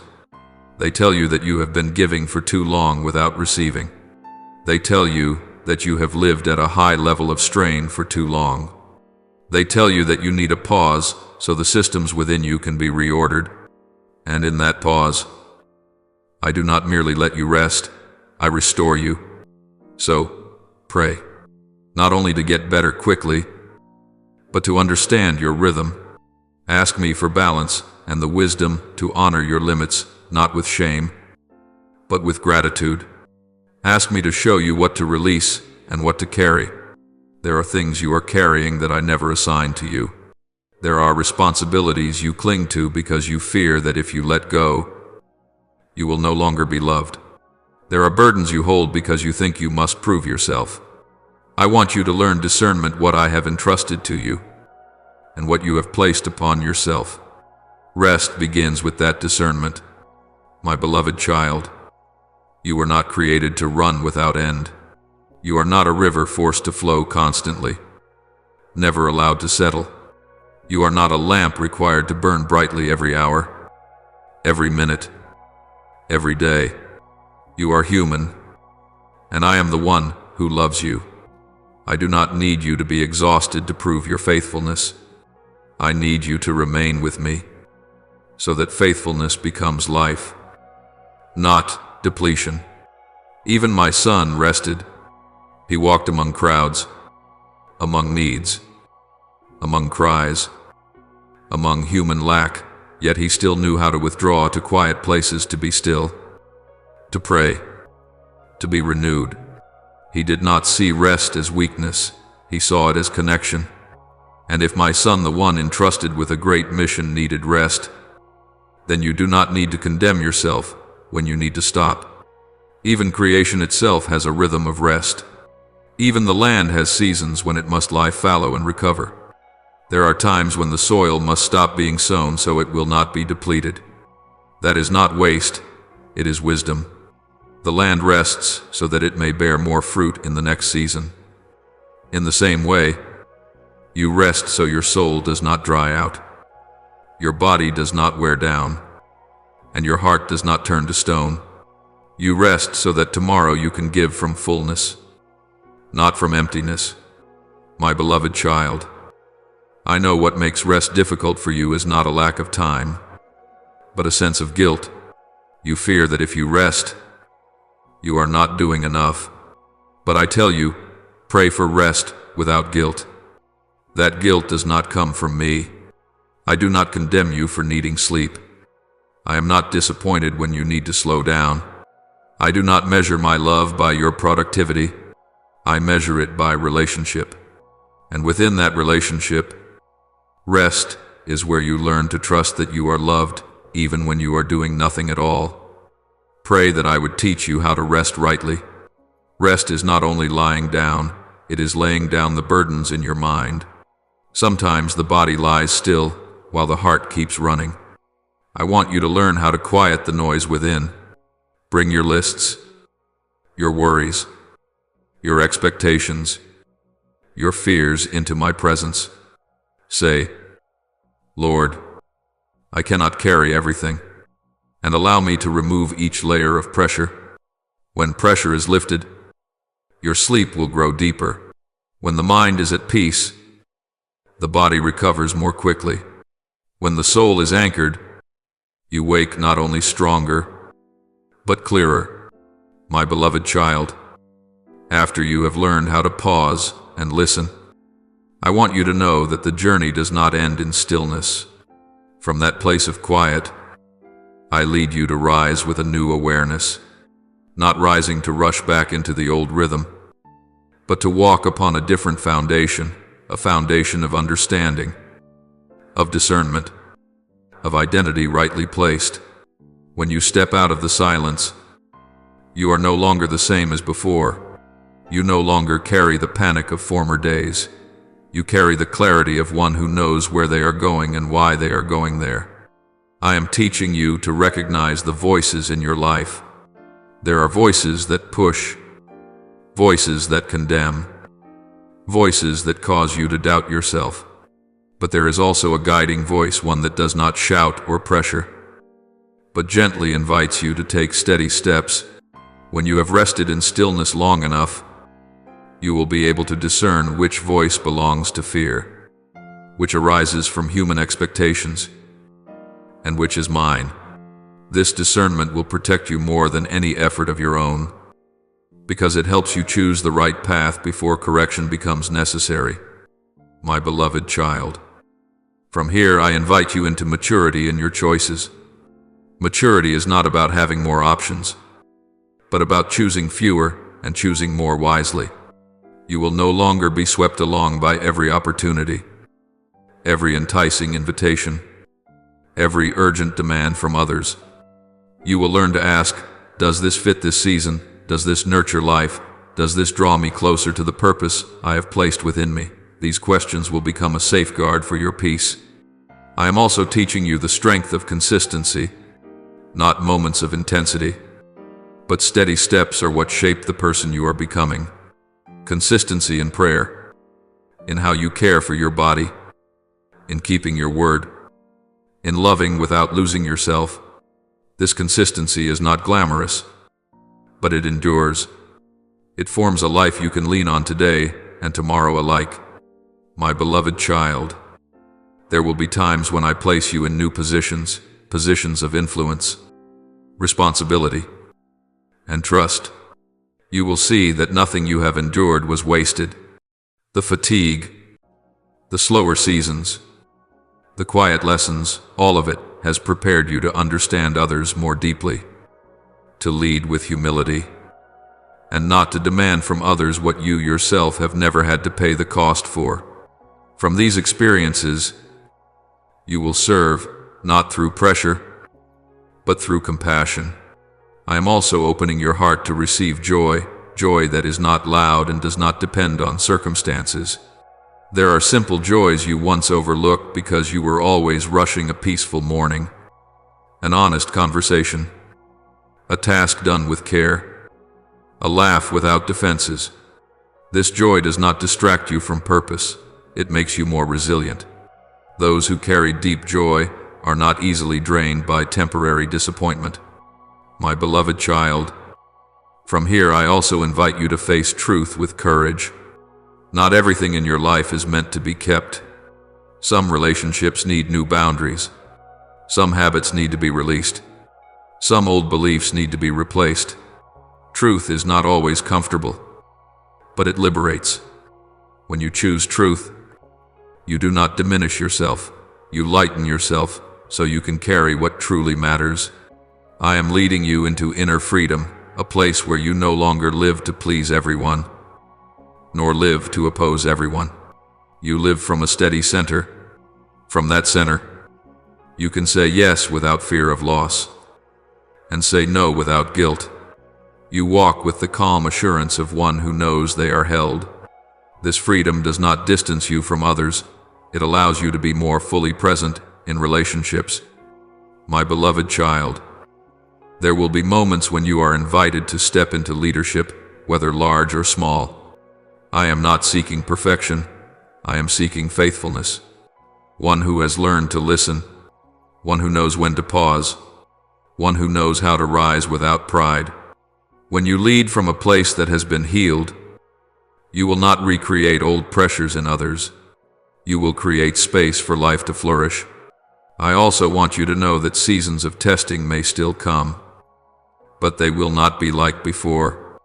Not because they are weaker, but because you are stronger. You will not panic when obstacles arise. You will not rush to conclusions when plans need adjustment. You will stand in peace. Ask me for the next step, and move forward with trust. Peace does not remove challenges, it removes the fear that makes challenges overwhelming. My beloved child, I am teaching you to read the signs of life. When something brings healthy expansion, clarity, and lasting peace, move forward.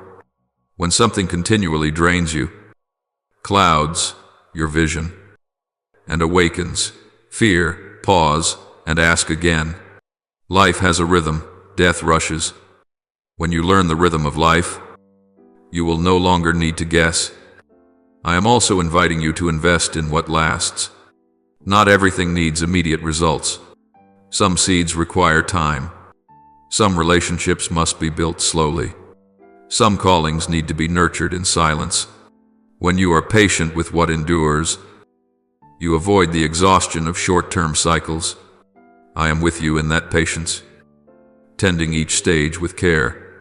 My beloved child, remember that you are not returning to the starting line. You are moving forward with new wisdom, a softer heart, and a body that is honored. Every step you take now carries the weight of experience and grace. You do not need to prove anything. Your life will speak for itself. Your consistency will testify. Your peace will testify. Your way of loving will testify. If there are moments when you feel disoriented, return to what is simple. Listen. Discern. Take the next step.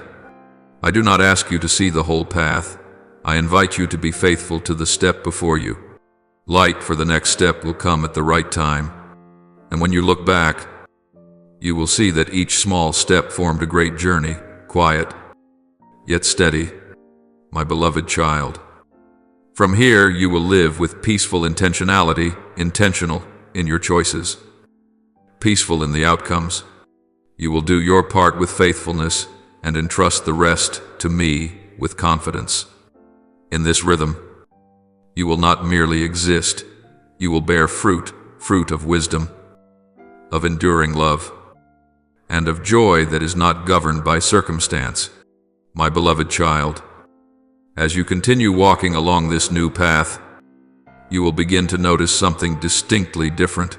The rhythm of your life has changed, not because circumstances have suddenly become perfect, but because within you there is now a new axis around which everything turns. Before, you reacted under pressure. Now, you act from discernment. Before, you were pulled along by urgency. Now, you choose what is necessary. This change is not loud, yet it transforms the way you show up in life entirely. You no longer live to keep up, you live in the right rhythm. I am training you in the art of steadiness. Steadiness is not rigidity, it is faithfulness to what is essential, even as contexts shift. You will encounter days when everything flows smoothly, and days when everything slows down. In both, I invite you to hold one posture, not pride when things go well, and not discouragement when progress feels delayed. Steadiness guards you from these two extremes. It enables you to keep doing what is right, small, consistent acts so that you build a life able to stand firm when the winds rise. My beloved child, I am also opening your eyes to the value of the unseen. Not every good thing needs to be noticed right away. There are seasons when you sow seeds beneath the soil without applause, without immediate confirmation. Before, the absence of recognition may have unsettled you. Now, you are learning to rejoice simply because the seed has gone into the ground. This hiddenness nurtures humility, and humility keeps blessing from becoming a burden. When you no longer need to prove yourself, you are free to serve. I am leading you into maturity in your speech. You will speak less, but with greater accuracy. You will no longer feel compelled to explain every choice or defend yourself against every opinion. Your well-timed silence will speak louder than 1,000 justifications, and when your words are needed, they will carry weight because they come from a place that has been refined. I am teaching you that wise speech is not meant to win arguments, but to build life. My beloved child, from here you will also experience shifts in your relationships. Some relationships will grow deeper because you are more fully present. Others will need to be reordered because they no longer align with your new rhythm. This may stir mixed emotions relief alongside sadness, but do not be afraid. I do not remove what is precious. I prune so that the tree may bear more fruit. Pruning does not deny what has been. It protects what is to come. I am also teaching you to receive help. Before, you were accustomed to carrying everything on your own. Now, you are learning to open your hands. Receiving does not make you weak, it makes community real. When you allow others to walk with you, you do not lose strength, you multiply it. Humility in receiving is a mark of maturity, because you no longer need to prove that you are enough. My beloved child, you will find yourself freer in relation to outcomes. You do your part with faithfulness, yet you are no longer bound to results unfolding exactly as you imagined. This freedom does not make you indifferent, it makes you steady. When outcomes come, you give thanks without pride. When they are delayed, you adjust without panic. You know that I am at work both in the process and in the result. I am deepening within you the joy of presence, not a joy rooted in achievement, but a joy that comes from being in the right place, right with me, right with yourself. You will discover that there are days when nothing remarkable happens, yet your heart remains at peace. That peace is the sign of a soul that has found its home. And from that home, you go out each day to work unhurried, unrobbed. My beloved child, I am also preparing you for difficult decisions that require choosing what is right over what is easy. Before, you may have avoided them out of fear of hurting others. Now, you are learning to choose truth with compassion. You will speak clearly without harshness, set boundaries without shutting doors, and end what must end without resentment. These choices may weary you for a moment, but they safeguard long-term peace. I am sharpening your spiritual sensitivity. You will notice subtle shifts when a door opens at the right time, when a conversation arrives at the perfect moment, when a slowing down saves you from a rushed decision. This sensitivity does not make you superstitious, it makes you attentive. You no longer chase signs, you live in relationship. And within that relationship, I guide you, step by step. My beloved child, do not be surprised if I invite you to serve in new ways, perhaps with less display, but with greater depth, perhaps smaller in scale, yet broader in impact. You will serve, not to be seen, but because you have already been seen.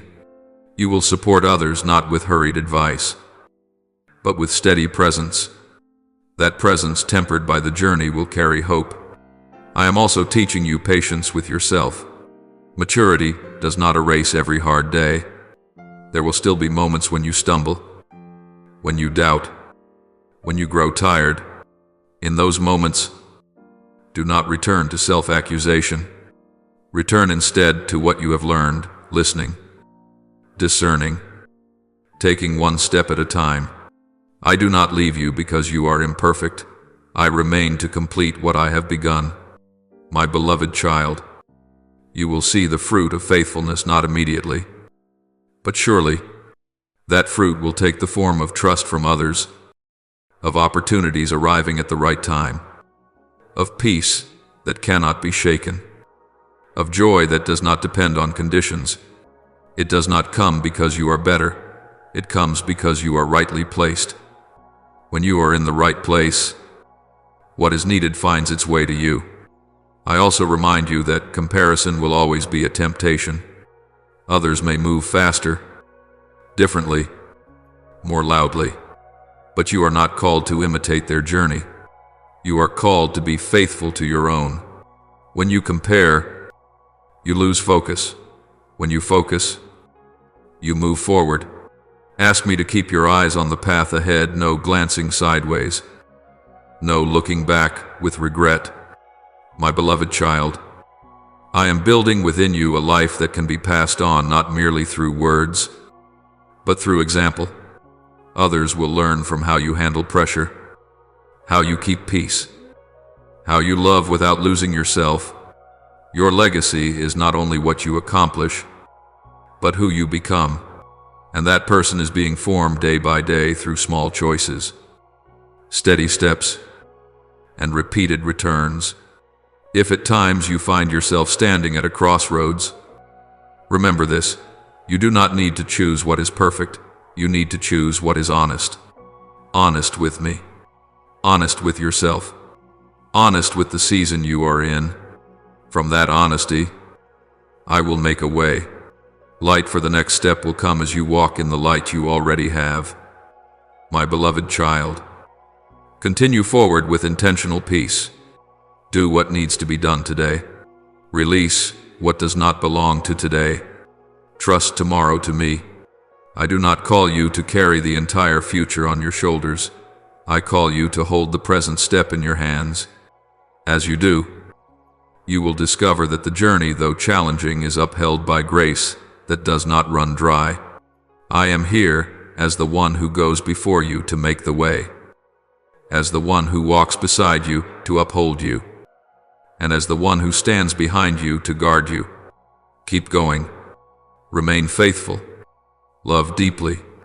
And trust that what I am building within you is good, fitting, and deep enough to carry you into every season ahead with steadiness, freedom, and enduring joy. My beloved child, as you continue to go deeper into this journey, you will begin to realize that true maturity starts from within, not from what you do, but from who you are becoming. In the past, you may have defined yourself by roles, by responsibilities, by what you accomplished. Now, I am teaching you to define yourself by identity. That identity is not shaken by praise or criticism. It does not swell with success, nor shrink with failure. It stands firm because it is anchored in the truth that you belong to me. When identity is set in the right place, everything you do falls into order, and you no longer have to strain to prove yourself. I am training you in active patience, a kind of patience that does not passively wait, but remains awake and attentive with every step. You will no longer force doors to open too soon, nor delay out of fear. You are learning to prepare before results appear, to tend small things before there is recognition. This patience guards you against impulsive decisions and keeps you from giving up halfway. It teaches you that timing is part of wisdom, not an obstacle. My beloved child, I am also leading you into honesty with yourself. Honesty is not harsh. Honesty is light. You will learn to name what you feel without condemning yourself, to acknowledge limits without shame, to admit desires without fear of judgment. This honesty opens the way for deeper healing, because what is brought into the light loses its power to control. When you no longer have to hide, you are free to grow. I am refining you in the discipline of focus, not a tense focus that drains you, but a gentle focus that keeps you aligned. You will do fewer things, but each one will matter more. You will reduce unnecessary distractions, the noise competing for your attention, so your energy is preserved for what I am building. When you guard your focus, you guard your peace. When you guard your peace, you guard your vitality. My beloved child, there will be times when I invite you to carry greater responsibility, not to test you, but because you are ready. This responsibility does not come through pressure. It comes through trust. You will find yourself entrusted with matters that require steadiness, discernment, and compassion. What you have learned in quiet places now becomes a foundation. You will not lead from fear. You will lead from a stable presence. I am also teaching you the strength of completion. Before, you may have started many things but finished few, because of fatigue or distraction. Now you are learning to complete what I entrust to you, even the small things, with faithfulness. Completion is not for display, it is to close loops. So your soul does not carry unfinished weight. Each time you complete something, you build trust within yourself. My beloved child, along this journey I also allow you to pass through moments of uncertainty. Uncertainty is not a sign that you are lost. Sometimes it is the space needed to release old assumptions. In that space, I plant new understanding. You learn to stay with questions without panic, to keep moving forward without seeing the entire picture. That courage to remain makes you deeper. I am stirring within you a compassion that does not grow weary, not compassion that depletes you, but compassion with boundaries. You will love without losing yourself, help without rescuing, listen without carrying what is not yours. Compassion with boundaries protects you from exhaustion and protects others from dependence. It allows love to flow in the right direction. My beloved child, you will also learn the joy of simplicity, not simplicity born of lack, but simplicity born of sufficiency. You will chase fewer unnecessary complications and carry fewer invisible burdens. Simple joy comes when you live aligned with your core values, loving honestly, working honestly, resting honestly, being present honestly. When life is simple, the soul has room to breathe. I am teaching you how to handle conflict with wisdom, not avoiding it, and not confronting it without restraint. You will speak truth with kindness, set boundaries with respect, and listen to understand rather than to win. When conflicts are handled well, they do not destroy, they refine. Through them, you grow in relationships without losing yourself. My beloved child, do not be surprised if I invite you to adjust your pace once again, not to return to the old, but to move forward into the new. Rhythm is not a straight line, it is a series of wise adjustments according to the season. You will know when to accelerate, when to maintain, and when to slow down, not from fear, but from discernment. That discernment is the mark of one who has learned to listen. I am also building in you a healthy endurance, not silent endurance, but meaningful endurance, knowing why you endure, for how long, and with support. You will not endure without direction. You endure to pass through, not to remain stuck. When you understand the limits of endurance, it no longer consumes you. My beloved child, I am helping you place your hope correctly, not in people who change easily, not in fragile circumstances, but in unwavering faithfulness. Properly placed hope makes you steady amid change. It allows you to love without fearing total loss, to commit without wagering your soul.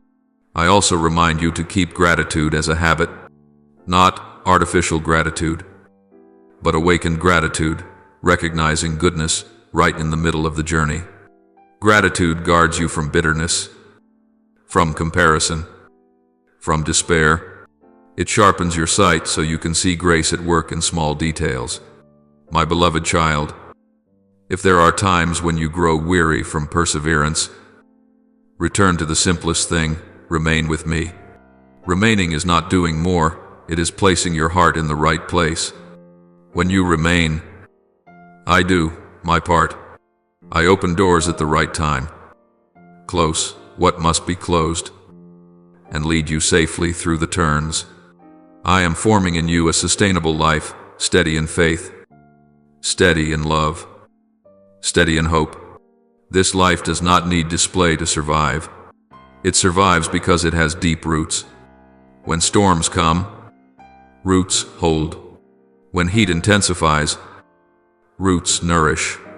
When seasons change, roots adapt. My beloved child, continue to walk faithfully in small things. Do not dismiss quiet choices. They are shaping who you will be in greater moments. I am not in a hurry. I work with certainty. And when the time comes, you will see that every step mattered, nothing excessive, nothing missing. I am here walking with you in every decision, supporting you in every challenge, and rejoicing in every step forward. Move ahead with gentle courage. Keep your eyes on the path before you, and trust that what I am completing within you will bring life not only to you, but to those you touch along this journey. Now pray as follows, loving Father. Today I come before you, not with the story I have been telling myself for so long, but with the truth you are gently unfolding for me.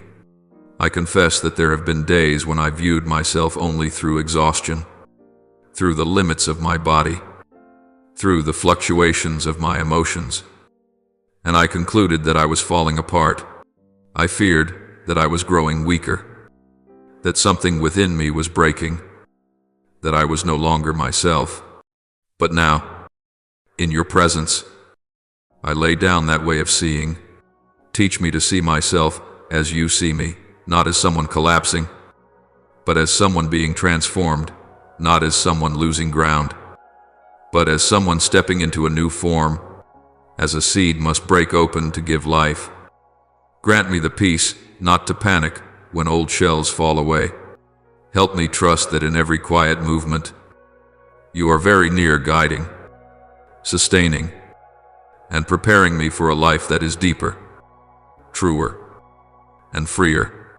Father, there are days when I wake with a heaviness I cannot name, not because of any clear crisis, but as if the air around me is thicker, my mind more tired, and joy farther away. I have wondered whether I have gone the wrong way, whether something dark has crept in too deeply. Today, I choose to trust you more than my fear. Help me understand that not every heaviness is a sign of decline. Some seasons are heavy because you are laying a new foundation. Keep me from resisting the necessary disruption, from rushing to rebuild what you are dismantling. Teach me to remain still within the process, trusting that light has not disappeared simply because I am learning to perceive it more deeply. May I not seek false comfort, but liberating truth. Make me discerning enough to tell the difference between true darkness and the shadow of preparation, so that I do not fear where you are at work. Father, there were moments when I believed I was breaking into pieces, no longer whole, no longer intact. I feared that you were taking something essential from me. Now I receive the truth. You are not destroying me, you are refining me. Give me the courage to release beliefs that once helped me survive but now leave me weary. Dismantle the survival mechanisms formed in fear, the habits built through constant strain. Help me trust that what is falling away is not my core, and that what remains will be steadier, truer, and freer. Let true strength take root within me, not the strength of control, but the strength of abiding in you. Father, I place my very body before you with every signal, every sensation, every limitation I once misunderstood as punishment. Forgive me for fearing my own body, for interpreting its messages through anxiety rather than discernment. Today I choose to learn the language of my body as revelation, not as a verdict. Show me where I have carried more than my share, where I have forgotten to set boundaries, where I need you to enter more deeply. Help me not to panic when my body asks for rest, not to condemn myself when I need to slow down.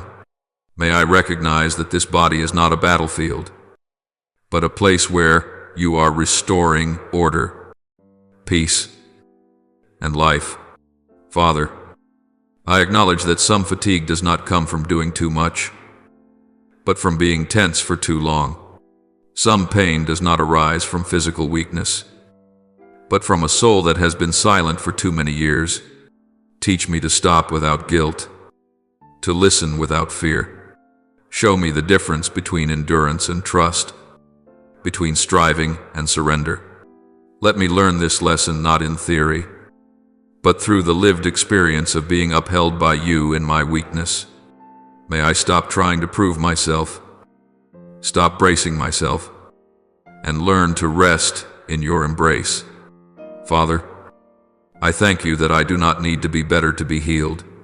I do not need to be stronger to be loved. I only need to be real. Free me from pretending I am fine when I am tired, from condemning myself for very human limits. Let me come to you as I am without hiding, without defense, without decoration. When I am weak, remind me that this is precisely when you are strengthening me in your way. When I release control, make room for grace to recreate. Father, I receive this new season not as pressure to change faster, but as an invitation into a different rhythm, slower, deeper, truer. Help me see limits as a gift, not a failure. Teach me to let my body lead me back to my own truth, rather than forcing it into standards that no longer fit. May places that were once weaknesses become doorways to rescue, places that once hurt become wells of compassion, and places that were once attacked become testimonies of your protection. Father, help me recognize the very ordinary signs of healing without dismissing them. When my sleep deepens, when my mind clears, when my emotions soften, let me know that safety is being restored. Let me receive returning energy as a steady flow, not a momentary surge. Help me hear my own breathing again and realize that I no longer have to fight constantly just to survive. A new foundation is being laid, and I choose to trust this process. Beloved Father, I thank you that this healing does not turn me into someone else, but brings me back to myself, the version once set aside during years of mere survival. Let me live in this body as in a renovated home filled with light, marked by steady breath, grounded on firm foundations. May my body, mind, and spirit move in one rhythm. Keep me from returning to old burdens simply because they are familiar.